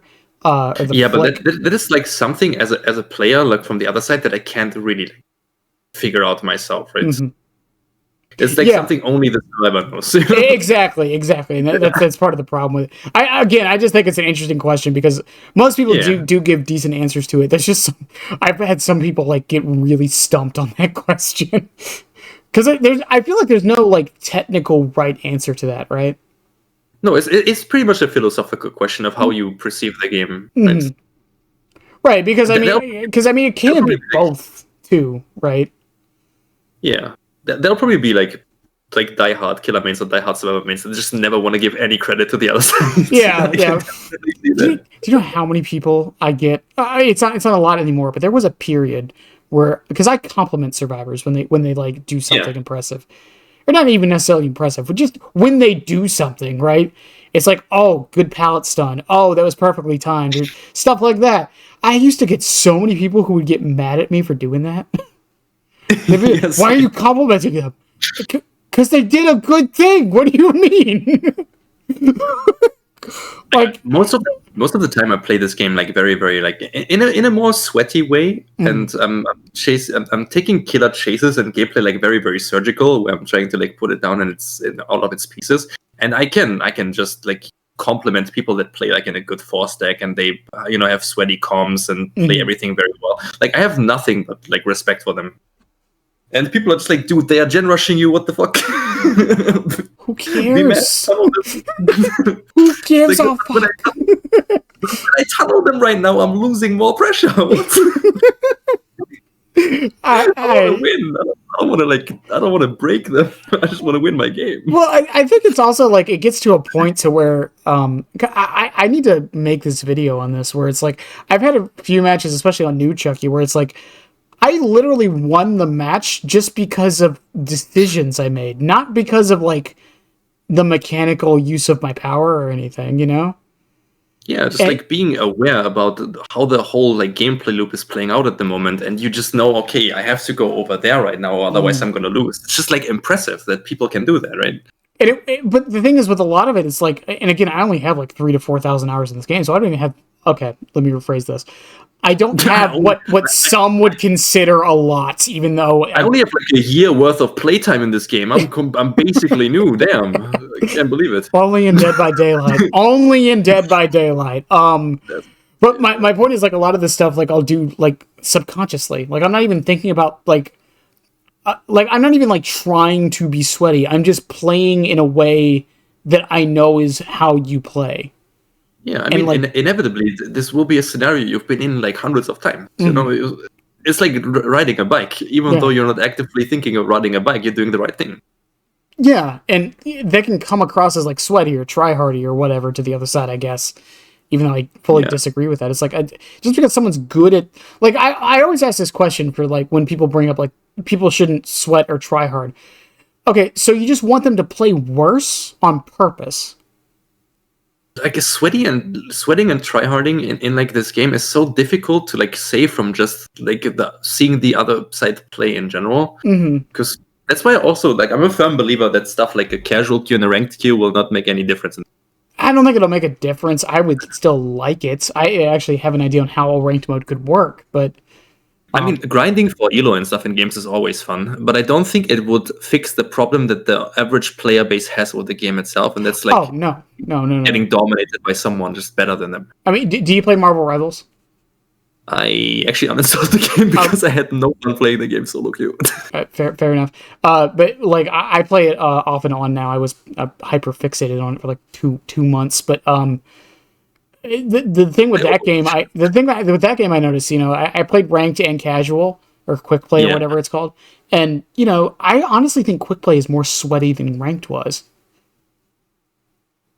So I think that is for like a lot of games, from Overwatch over to like League of Legends. One of the differences between like ranked and casual game is how can you tell that the person that I'm playing against isn't like the sickest one trick of the character they're playing right now, And in the meantime, so for them, they take a break from ranked to just play the character they want without having to like apply all of those principles of, pushing, holding the right corners, doing the right thing at the right time. They just want to like play the character they love without having to think about it too much. Right. But it is a character they are like insanely sick with. And then my dumbass comes in here, tries to like a character that I've played 3 times before in quick play, and now the guy is like ripping me a second asshole. I'm gonna get some hate for this. I main Rocket, but I tried Adam Warlock for a little bit in quick play, not in ranked. And my God, like I have a grand total of maybe like 5 deaths a day on Rocket. Like I barely die on him. I usually win most of my matches. When I went over to Adam Warlock for a little bit, I had some of the most miserable matches of my life. Not because people were playing sweaty, because I had no idea what I was doing. You know, like. And I think that's like the DBD thing, right? So at the survivor side, you face killers. I think depending on the current meta, the current DBD releases, the current buffs, and whatever. Like Freddy gets reworked, you get a lot of Freddys. Yeah, you'll get other killers as well, but mostly you run into Freddys. Hey, no, that doesn't make any sense. Come on. I saw Twitter complaining about it. It doesn't make any sense. Yeah, and stuff like twins, for example, you never really play against, right? So you get maybe one twins every month if you're playing actively. If you're not playing actively, maybe there's players that play for a year that never went against the twins in their life, you know? And then you play against a good twins player in like a casual setting, and you're like, dude, this guy's sweating his ass off. Like, no, you just never play against this killer. I like Xenomorph has this very similar thing too, where a lot of people don't enjoy going against Xenomorph, but like Xenomorph isn't played that much. Because I've seen good teams destroy Xenomorph. You know? The thing is that you're playing so little against Xeno, like, you don't really get that practice in to play against them, right? Yeah. So, like, they're going to seem better than they are. Not to say Xeno's bad, but, you know. There are also some killers in the game that just require a good amount of team play. Like, even if you're not in, like, communications or anything, for example, with Xenomorph, it's very important to have turrets on the map, right? Right. So, I don't know, at the start of a Xenomorph game, you see people, like, take the turrets and put it, like, next to the gen they work on. Oh my and that's, God. like, the only time you'll ever see them interact with a turret ever. Because then the Xenomorph goes around, destroys every single turret, and then you're the only person in solo queue that ever places a turret somewhere, and that's just not enough to get him out of his power, you know? Yeah, and I know some people don't really like it. I said this, I mean, it's the Legion and Chucky thing, right? I say this all the time. It's like, the way to beat more so Chucky than Legion, but the way to beat like a good Chucky, at least before, was macro play. It was spreading out because he's slow. He's not going to get to everybody, right? But in like a solo queue environment, you can't really like coordinate that with your team. You just kind of have to hope it happens naturally. Like, you have to be an already very experienced player and like pretty knowledgeable with how macro gameplay for killer works and what you can do about it as a solo queue survivor to like act in a way that will help your team, right? Yeah. Because most of the time people think, or like most server players think, that being good at looping is already enough to be a good survivor. No. But if I'm looping in an area that's like completely horrible, like for the team game, that will like make it unable for people to break a certain 3-gen that could be later in the game. If that kills the survivor because I'm kind of in the middle of where the person could go for the save, all of those things lose games like very, very quick, right? Yeah, I've gone on record saying like macro play is like 80% of this game, and no one wants to accept it. And that's why inevitably, like killers like Twins will always like stomp in like a normal public lobby, because Twins is a killer where you have to be like very macro heavy as survivor team, or like even Hack, right? Against Hack, you gotta play good macro gameplay and very aggressive in the moments where it matters. Yeah. And if you don't immediately play aggressive, you'll just get stomped because the Hack will set up, it will snowball, and your team dies. It will end up with like 2 people in the basement and then GG, you know? Well, there's also like, do you know poker at all? Like have you played poker before? Yeah. So there's a thing in poker where it's an old saying where it's like, poker is a game where you will lose for doing the correct thing. And I feel like in Dead by Daylight that is also the case, and that's why people get what's the word I'm looking for? People will get like they'll do what, quote, the correct thing and still die or lose, and they think that now they should never do that again. I think that happens a lot in this game. I can see that. Well, because I mean, like I'm trying to think of a good example. Like Huntress is a good example because people will bring up the argument for like the zoning, right? Sometimes the correct play is to just run into the Huntress's face, get hit, and get to a better location. Yeah, exactly. Like sometimes it's better to take the hit and take the distance so you can be somewhere where it can work better. Exactly. And try to like juke out in the open, and you get hit and then you're still out in the open, and then and then you get the double hit. And I think that's again, I think it's just something that's like lost on a lot of players because it feels like it's the wrong thing to do. when it's actually the correct thing to do. And then there's also this idea I've always said that the survivor win condition is really dumb. I hate the survivor win condition because the survivor win condition in 2025 is hope that your bad teammate is not getting tunneled out. What I mean by that is like even in like a Swift sometimes, right? It's the survivor win condition is individually based. And I think that's a problem. Because it means, like, let's say you were able to, like, let's say you get tunneled the entire match. Mm-hmm. And your team, you're on the hook, you get tunneled, you get unhooked, you get tunneled again. Your team was able to do all the gens in that time, and 3 of them got out, you died. You lost that match. But you also won. Yeah. But you also feel like you didn't win. That's like one thing that I like about like a certain content creator, like also like a competitive player, has like this solo queue escape streak. But other than just escaping themselves, they also set the win condition if all 3 of their teammates get out. That also counts as a win for them. And I think that's such a healthy mindset to have when it comes to like survivor gameplay. Because you impacted the game so much that the entire team got out. Because I always say DBD is a team game. And I think most of the solo queue survivors, you see it in the builds. Like people have those very, very like me, I-centered builds with stuff like, I don't know, off the record, dead hard, DS, like literally 50 anti-tunneling perks and anything that benefits themselves. And then there's... Go on. Yeah. Oh no, you first. I was going to say, like, I mean, we've seen this recently. I'm not going to go into the specifics of it, but Shoulder the Burden is a very contentious perk. Yeah. I don't ever see it. I mean, I see it every now and again, but like, I never see it, even though it's like it's really, really good. And again, I think part of the reason we never see it is because the individual mindset. Yeah, it is a very team-centered perk, and this game, like the reason why, like comp players or like comp, like in general, works so good on the survivor side is because the team gets treated as a team game. You know, there are perks like We Will Make It, Deja Vu, stuff that benefits the whole group. You know, breaking a 3-gen, good for the whole group. You know, healing your teammates quick so they don't get tunneled. Good for the whole group. Babysitter, preventing people from tunneling. Like, insanely good perk. Like, people, I think every killer main seeing that perk when they really want to win a game, like, is shuddering in their boots. Because tunneling someone with Babysitter is impossible. The thing, like, I remember this when Babysitter got buffed. I think it was like 6 months ago or something. I saw so many people, including myself, who were like, "This is an insane buff. I cannot, like, this is going to be ridiculous to go against." I don't think I've seen it a single time.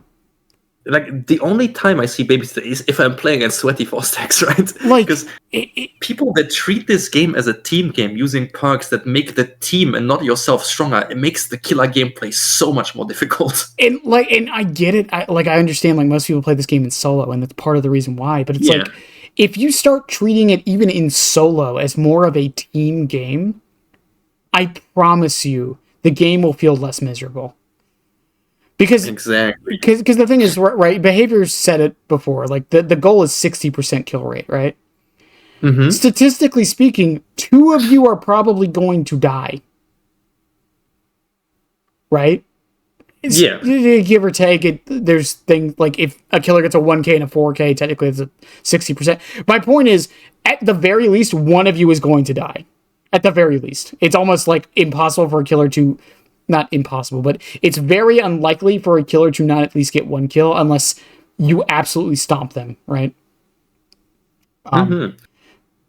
So, like, you just have to accept that sometimes you're going to be that one and to do everything you can to help the other 3. But I don't know why I just don't see this mentality that much. I mean, I know part of the reason it's the...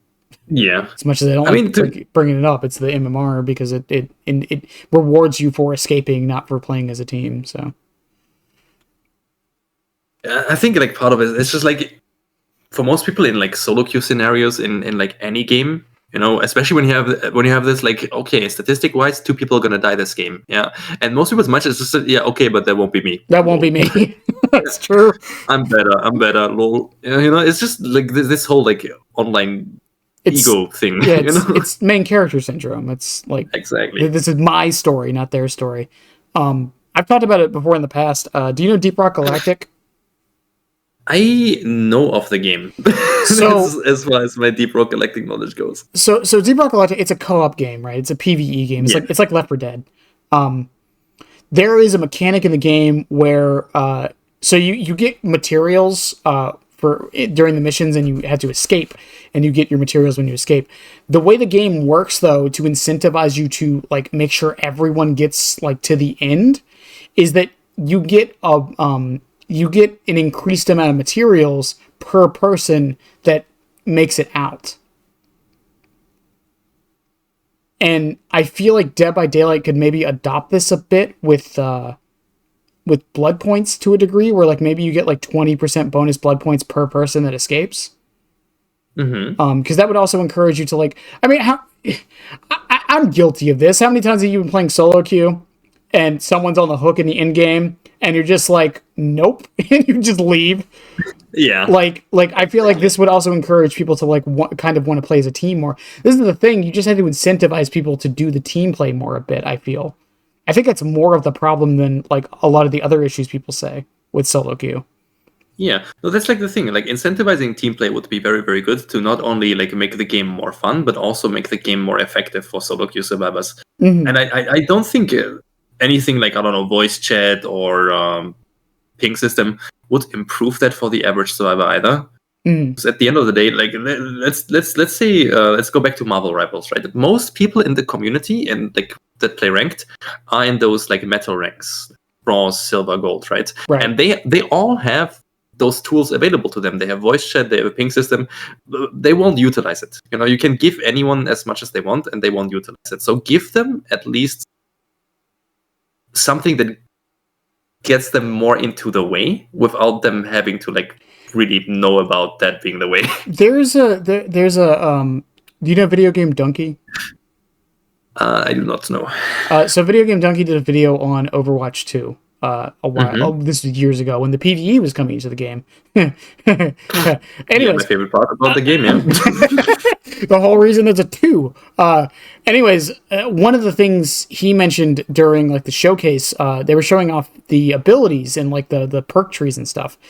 And he said one of the best things it did in the perk trees was there was like one of like Reinhardt's perks was when you're blocking damage for your team, it heals you.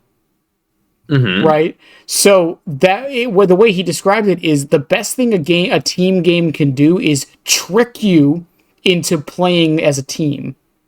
Exactly, because like that benefits you, but it also benefits others. Right. It's tricking you into playing, quote, the right way. Exactly. That's what I mean. That's what DBD kind of needs. Yeah, like there's nothing like if someone's on a hook, like there's nothing like forcing you to go unhook them. Right? You could just leave them there. There's nothing stopping you. Other than it's, quote, the right thing to do, or you won't have a teammate, Yeah, DBD is kind of a game that has been like low-key running with a band-aid of like homemade rules a lot. yeah, for sure. It's even like totems, right? It's like if it glows, it goes. But I mean, sometimes Devour Hope will get like on the field, and the killer will get to the 3 stacks, and then you're the only one looking for it. Yeah. And it's like, why is no one else doing this? Or same thing happens with Noed sometimes, or again with my scenario where like you're on the hook at the end game and everyone just leaves, which is kind of a correct play, to be fair. But yeah, if you want to encourage more camaraderie, you would like want those moments to happen more often. Same with the body blocking. A lot of times when it happens in solo queue, it's on accident. I feel like they tried to do this a bit with like flashlight saves. I know I'm one of the complainers of them making it a little too easy now, but it did kind of encourage people to actually try to help their teammates out. See, before becoming like a die-hard killer main, and where I was like just the casual Huntress enjoyer, I actually used to play a lot of server frequently. Mhm. Because stuff like CJ tags being popular, like flashlight saves being fun and everything, it was actually just great, right? And then they started making that a little bit more widely accessible, like removed a little bit more of the skill expression. Like they removed hook grabs, which I also hated, because hook grabs were like a fun thing to do with like friends for flashlight saves. Mhm. And I don't know, I actually barely play any server anymore, just because all of that stuff being like either too easy or like completely gone. Yeah, that's why a lot of people don't play as much Survivor as they used to, from what I understand. Yeah. I don't play Survivor on stream, and I don't play that much off stream. That's the only reason I don't. Usually when I was playing off stream a lot, I would play mostly Survivor, if I'm honest. I just think it was the more chill role. That's all. Yeah. Now it's like only like a tool for me to spend time with some friends that play TBD as their only game, for example. Yeah, and yeah, I mean the social aspect is definitely there. That's another thing I think like could help with the solo queue experience. And this isn't just a Dead by Daylight thing. I've noticed this with like most games nowadays. I feel like community has been kind of lost. Like, I don't like. I don't. The only reason I feel part of the Dead by Daylight community is because I make content, right? Yeah. I don't really feel. If you hang out, I don't know, on Twitter or in Twitch streams or something, or you like stream yourself, then you definitely feel more inclined. But if I just play the game, like outside of the like casual GG that you get, like it's most of the time just people complaining about you or something else. Exactly. like yeah. There's no like social thing. Like you can't like rematch a team. Yeah. Or stay as a team as Survivor, which should definitely be a feature behavior. I shouldn't have to randomly friend people. It should just be a stay as team option. Yeah, like a quick invite system for people from last games or something without having to flood your friends list. Mm-hmm. Then you can like play a few games and see if you like connect or something. Yeah, and it's weird. Like there's a lot of these social and again, this isn't just a Dead by Daylight thing. It's like every video game now. I feel like that's kind of been lost, and I feel like if we could encourage a lot more if we do like more social things for the game, because that's not it's not even like game balance or anything. It's literally just like quality of life social features, right? You know, like the social aspect from like especially from playing server has like completely went backwards in time. If you think about the times before dedicated servers, like on peer-to-peer, people would actively change their download regions just to play with certain people and like make friends. And I don't know, like you would add each other, like talk after games. Like till this day, I'm friends with someone who doesn't really like stream Dead by Daylight that frequently anymore, because I used to play with them on heckin' download region Toronto back in the days and just like snipe each other for fun. You know, this was one of my first friends in the DVD community before I even discovered Twitch as a platform itself. When I was in the VHS community, that would happen a lot. I knew like everyone in that game. I knew like most of the people who played VHS back when it was a thing. Just because like no one, like the community was just very small. You would play against the same people constantly, and that just doesn't really happen. And I mean, it kind of can't happen with Dead by Daylight because of how big of the game it is. But you know, there's ways to mitigate it. Again, just like simple little things. I feel. And again, I feel like that would also improve solo queue. You know the best way to fix solo queue? Not have people solo queue all the time. Yeah, that's the best way to fix it. And that's not me being like I'm not being like the person who's like, just make friends. No, yes and no, but like no, just like I don't know.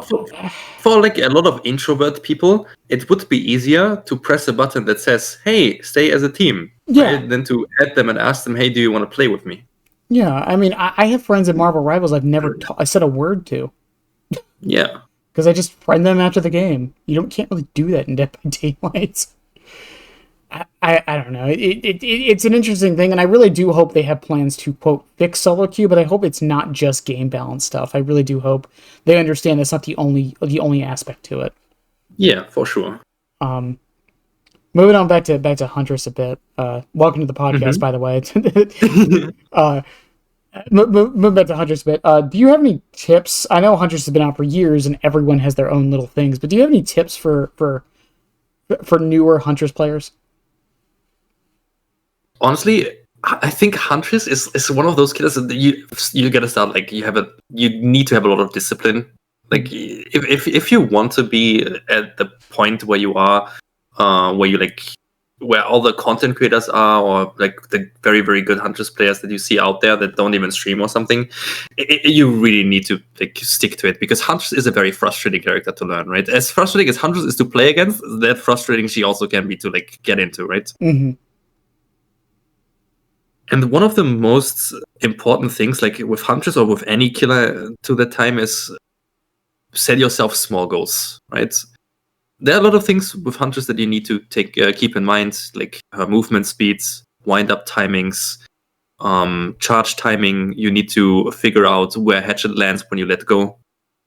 And putting all of that in small portions can really help. So like ignoring the whole like 4v1 game loop in general, and you start out saying, hey, I want to, start figuring out where my hatchet lands. Then you just go into games and you start like chucking hatchets, like learn the difference between what an uncharged hatchet feels like, what a charged hatchet feels like, and then like start slowly interacting with different collisions and start learning, okay, what does this wall do if I fully charge my hatchet? What does this wall do if I, do an uncharged hatchet?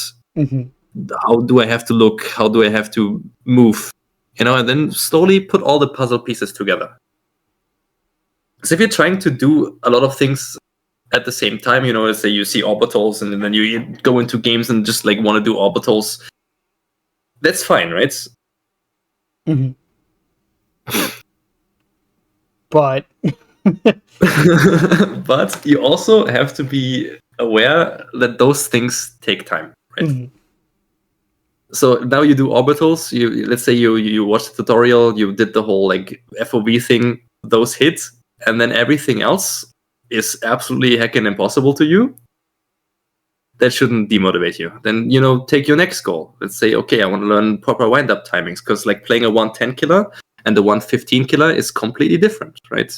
I know, yes. Because now you're not playing for the M1s anymore. You're playing for the right wind-up, like really putting your hatchet up at the right time around check so you can hit them. And that kind of timing, distancing, you gotta learn too. And if you know orbitals, now you know wind-up timings, then you can work on, hitting shots over through different obstacles. Like you learn hitboxes of the map more, you learn survivor hitboxes more, and so on and so on. Mm-hmm. This is very overwhelming. It's just very overwhelming. And taking that step by step will like improve your mental health, learning this killer a lot. The first thing I did when I learned Huntress is I unbound my M1 button to see how punishing it can be to wind up at the wrong time. I remember I was on Larry's once. If you don't have your M1 button bound, you cannot put your hatchet away, by the way, because you need to press M1 to put it back into the pocket. So, fun fact about that, by the way, when I first started playing the game, I didn't know you could put your hatchet down. Yeah. Because the game doesn't tell you anywhere that you can do that, so I thought you had to hold it and then throw it no matter what.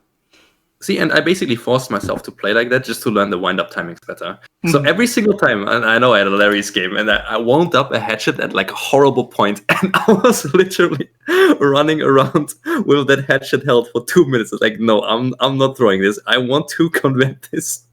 I was so stubborn. But no, that helped me like quite a lot. Yeah, figure out what to do when.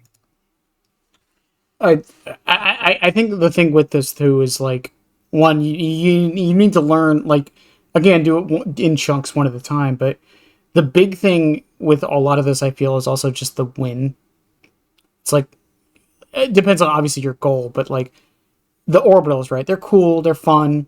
Yeah. But like if your goal is to like try and like win, which I'm not saying it has to be, but if it is, the thing with orbitals is just knowing not necessarily how to do them, but when to do them. Yeah. I mean that's something that will come with time, though. With like when your game sense improves, when you like get some more practice, when you like look at how servers behave, how they play the game, how the macro game works, etc., etc., etc. Mm-hmm. I mean, do you have anything else, or is that really it for tips?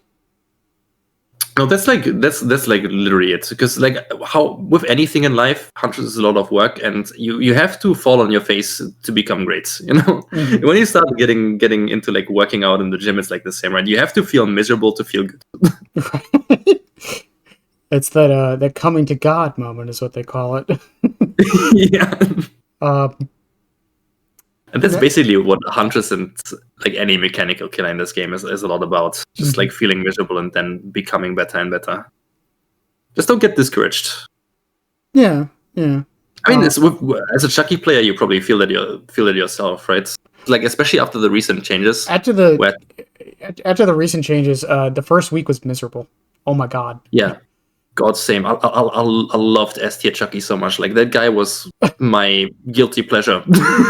But yeah, the first week was fucking miserable, and that's the thing I've noticed with a lot of like the people still complaining about Chucky at the moment. Like as far as like he needs to be reverted, or he needs buffs or whatever. What I've noticed is a lot of them were people who played the nerfed version of him like 2 matches and haven't touched him since.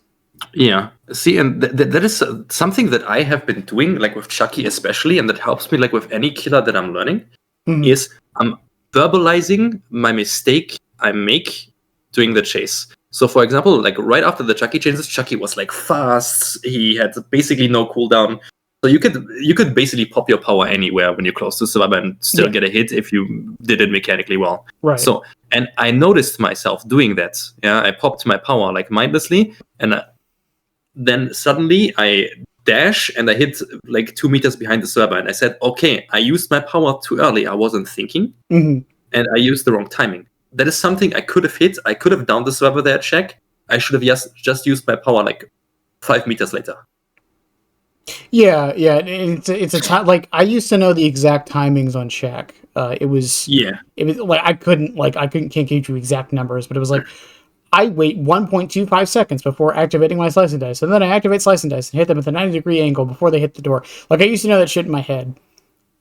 All that muscle memory is gone now. I'm still learning it right now. I'm still getting better at it, but it's different. And I feel like for Chucky in particular, like it was a year of muscle memory that I'm trying to get rid of. Yeah. And it is much more punishing to miss now as a result because of the cooldown and such.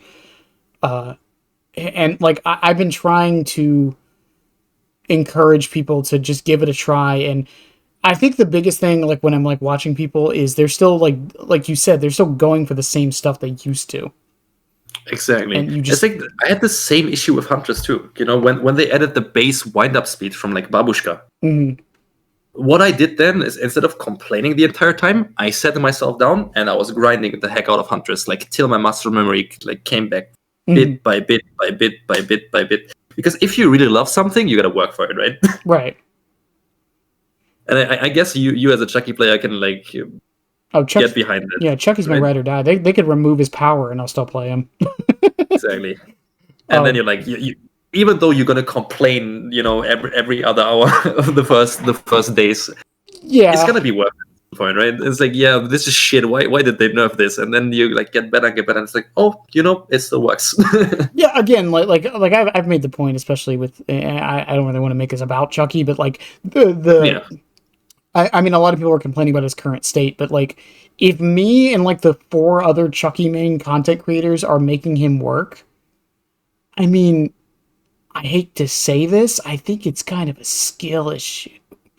No, I'm a Huntress main, yeah, and I made a video on the Chucky rework because Chucky like used to be one of my guilty pleasures, right? I love playing that guy. Until this day, I still love playing that guy. Right. But I gotta admit, like there's like way more skill to Chucky now than it was before. Like Chucky was already difficult before, and Chucky takes even more skill and more thinking now.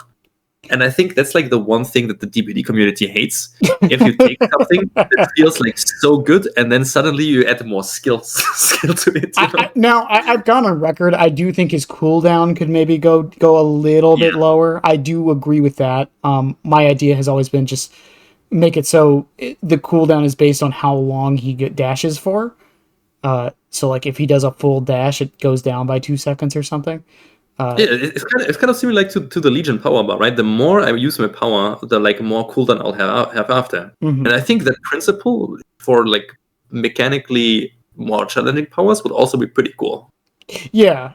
Other than that, though, like I could maybe see the acceleration going up, not the speed, the ramp up. But I think the speed is actually perfect now because I don't know, the 10 meters a second was really, really good, but I think it was like maybe a little too good and too hard to dodge. Not impossible to dodge, but I think it was a little too hard to do it.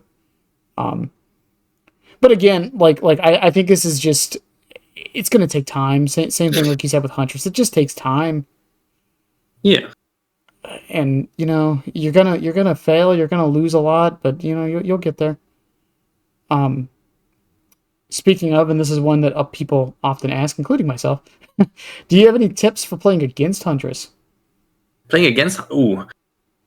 Honestly, like, one thing that's that I see like a lot of good survivors do is like already anticipate the hitbox that can come in, right? Like, I think we talked about it earlier, where I said like the most skill, again, playing against Huntress is like a little bit of a knowledge check.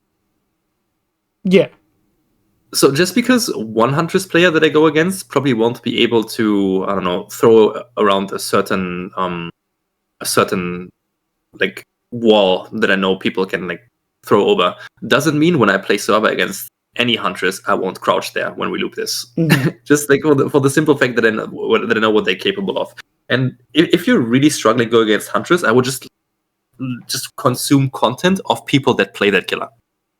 So you can get a little bit of an idea what the killer is capable of, and then you can start anticipating it yourself, even if the player that you play against right now probably won't be able to like do whatever other people do. It's I think it's very similar to nerfs. Yeah, or like even Billy. Billy is capable of curving.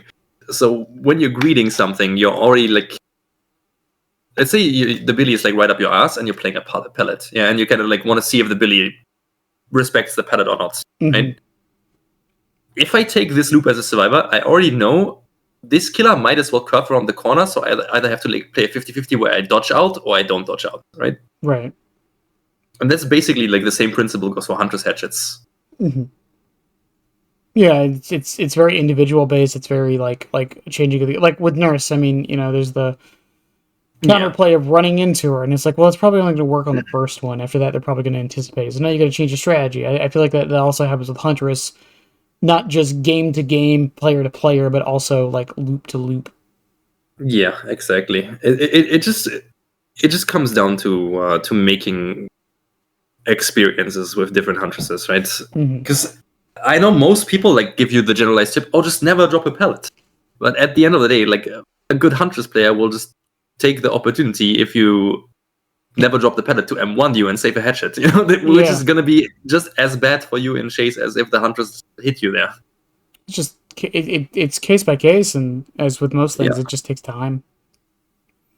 As much as I hate going up against zoning Huntresses. I need to make this very clear. There's a difference between going up against a Huntress and going up against a zoning Huntress.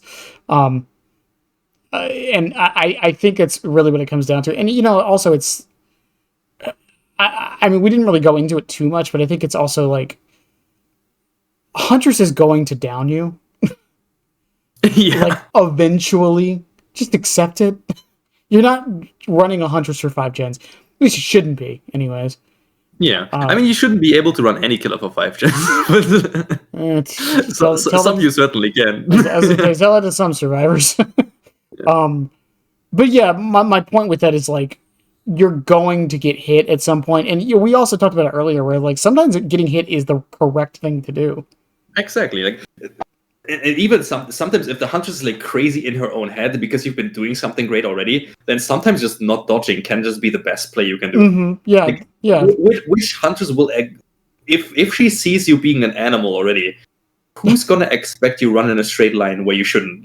Right. I mean, I brought it up earlier with the dodge and miss thing, right? It's like, is running in a straight line dodging? Because I mean, technically it is, but it also isn't. But like, if someone is like anticipating you to dodge and you just run in the straight line, like, I played a lot of League of Legends. I played a lot of like hero shooters. There are so many moments where I'm like, I would have hit that if they dodged. Because for some reason, they just don't dodge. And you would be surprised how often that works.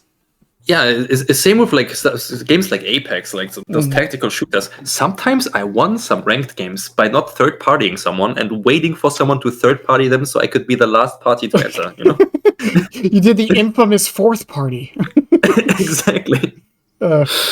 This is like some crazy things that people don't really think about. It's some patience and some fucking around and find out, basically. I mean, I've basically made my name on Chuck spotting. If there's anything I know, it's fucking patience.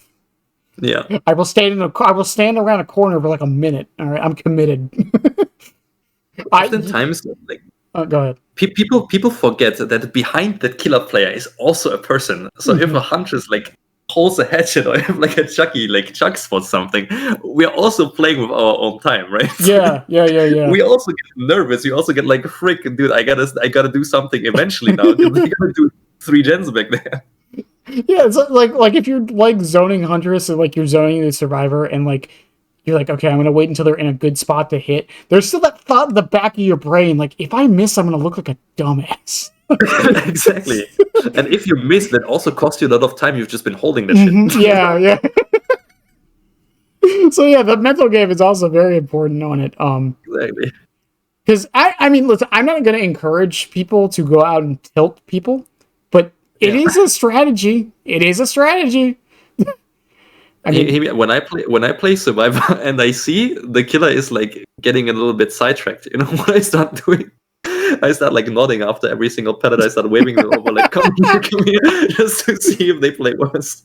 I mean, like there's legitimately, like in fighting games, taunting is legitimately a strategy. It's just it's tactical BM, yeah.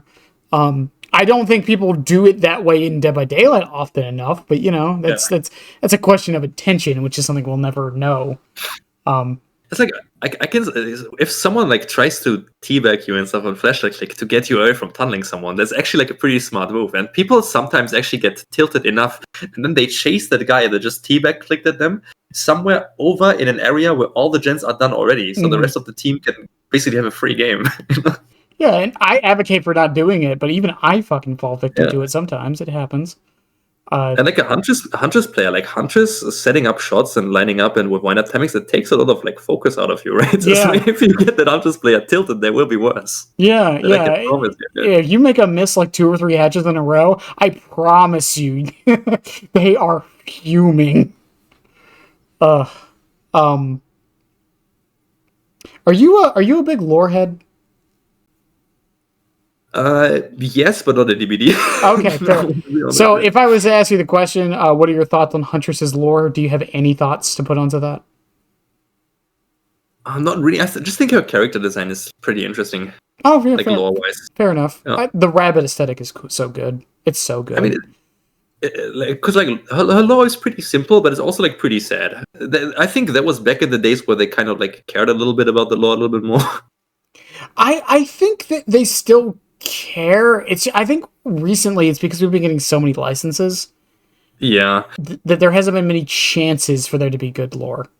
I'm not okay. This is not to throw like any shade to the lore writing team or something, but like some of the killer lores they've been like putting out in the past year, it kind of feels like they've been feeding an AI tool and tried to make like some halfway decent story out of it. You know? I like Houndmasters. I like Houndmasters. Yeah.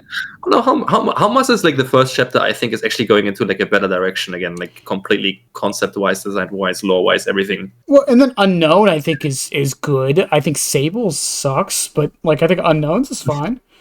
But Unknowns is also, like, the whole point of Unknown's lore is that we don't know anything about it. So, like, the argument could be made that technically it's bad, but, like... It's like good by being bad and bad by being good, you know? Yeah, it's weird how that one works. And, I mean, Larry's is bad, Skull Merchants is bad, like... Yes. Again, I also do think part of it is just we've gotten so many licenses, they haven't had that many chances. Because it's true. You can't really do too much with like Dracula and Chucky's lore, you know? Xenomorph's lore is literally the first movie. Like that's the Xenomorph's lore, is the first movie. Hey, that was very inspired by the movie. It's very inspired. And even like Chucky, like he gets pulled, I don't know if you know this, in Chucky's lore, he's pulled from the second movie. So like the other movies and like the TV show aren't even canon in DVD. They just Doctor Who this a little bit. Don't worry about it. I don't know. I enjoy Huntress's lore. I think it's fine, and like it definitely. I think it's a good case of like they made her sympathetic without making her too sympathetic. Yeah, because she's still killing people.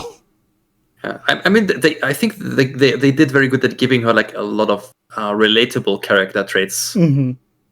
that, like in current society, can be very hard. Yeah. I guess I got this one. I hope you know a little bit more about. Do you have any skins that you would say are your favorite on Huntress?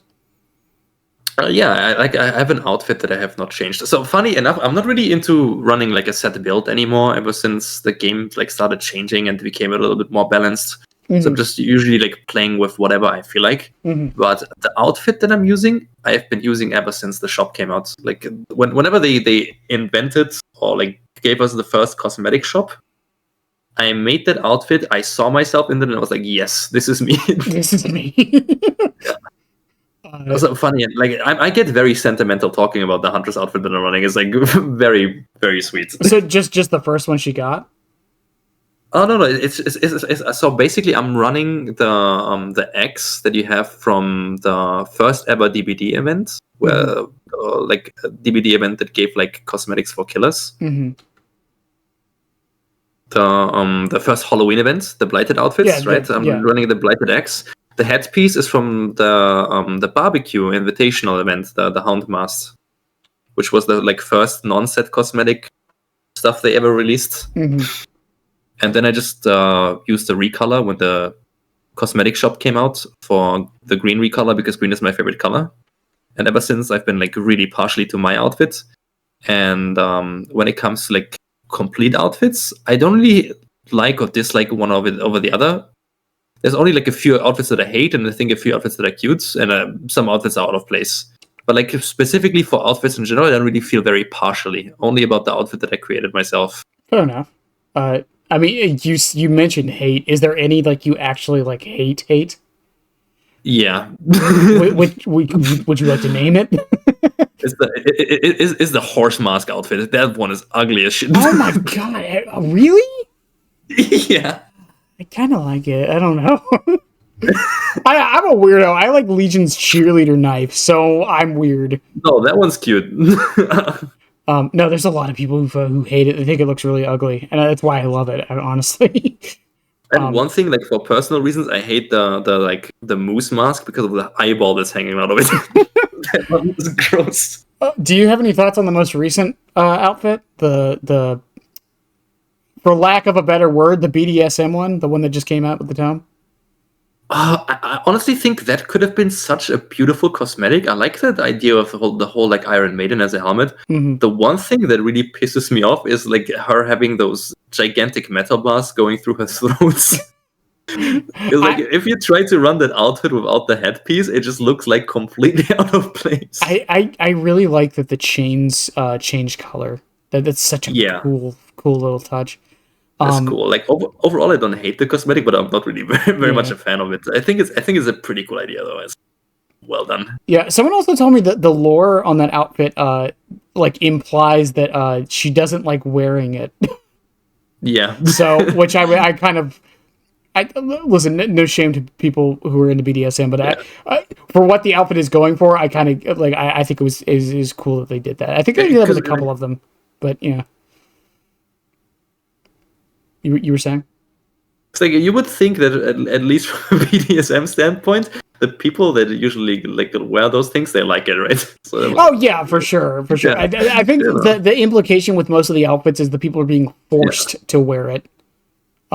So yeah. We did talk about maps earlier, so we can skip that one.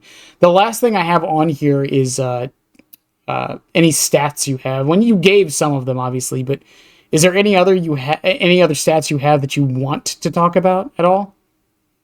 What kind of stats? Like you mean like kill rates and stuff? Or? Like because I know her track stats are hatchets thrown, and it's what 24 meters, right, for the other one? Mm-hmm. Yeah, like it's the 24-meter ones, which is only downs in for the achievement, right? And the other ones like hatchets thrown in general. It's only downs. I thought it was just hits. Yeah, No, it's only downs. That's like the weird thing, because, for example, on the leaderboard for the 24-meter downs, I'm not even like that like sickly ahead, because I'm not grinding those long range shots specifically. Mm-hmm. It's like, I think I told you, I'm like a pretty much more like a sweaty win oriented kind of gamer, and with Huntress, I do like that while I'm doing this, I can also do some like fun, cool things, right? Yeah. That's always very exciting. Yeah, it's like when you play Chucky and you play to win, and then every now and then you can do like a double scamper hit or something. Yeah, that always feels good, right? And you don't really have to massively go out of your way to get those. Yeah, which is cool. Well, yeah, and same thing with like I tell people this all the time. Like, I will literally sit there for a minute for a Chuck spot, just because I think it's fun or funny at the moment, right? Like, I'm probably going to lose doing it. I don't care. it's just. And fun. that's like the one thing that I like about Huntress so much. You don't necessarily need to go out of your way to make those cool plays happen. You know, you can put it into your normal gameplay loop. Right. Since you're capable of, like, literally, if you have the tracking skills after a while, you can chase one survivor in like an effective way, and also just like quickly see someone else, throw a hatchet over there. They don't know they're currently being approached. You get a cool shot and you finish your normal chase. You know? Yeah. Like doing two things at once. It's basically multitasking at this point. Mm-hmm. But I mean, otherwise, you already said all of your what's it called? Your thrown hatchets, which is still an insane number, by the way. Yeah, like I'm pretty sure I'm like in the top 10 or top 5 for hatchets thrown in general, and like the top 20 for long shot downs. But I think long shot downs, I'm falling behind. One of my friends, her name is Dr. Emerald. She, for example, she's been grinding that.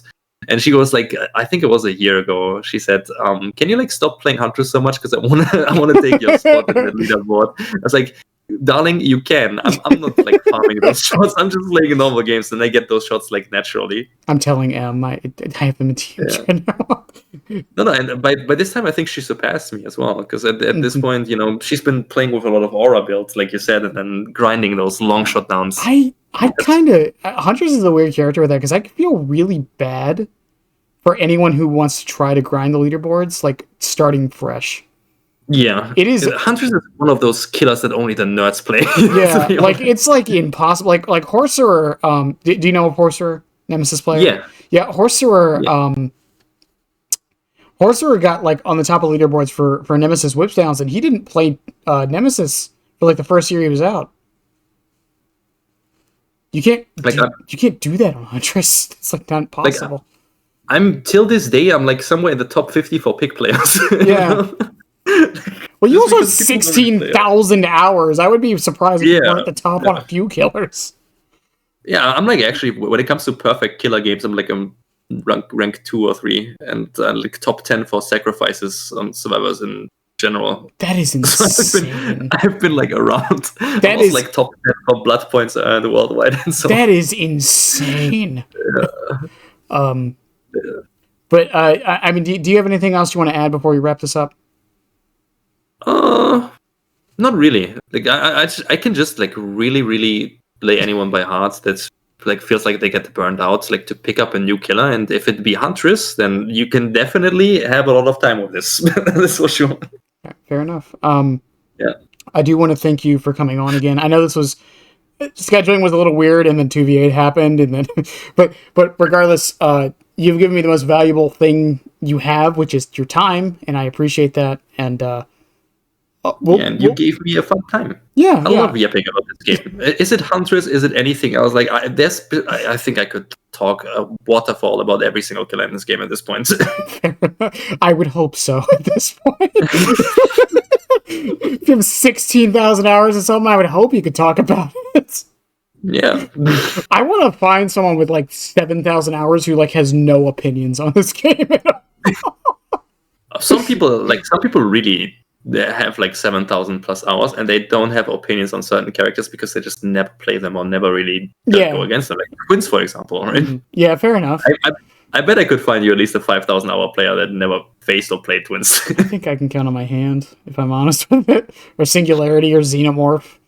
Current Chucky. But I think we'll go ahead and wrap it up there.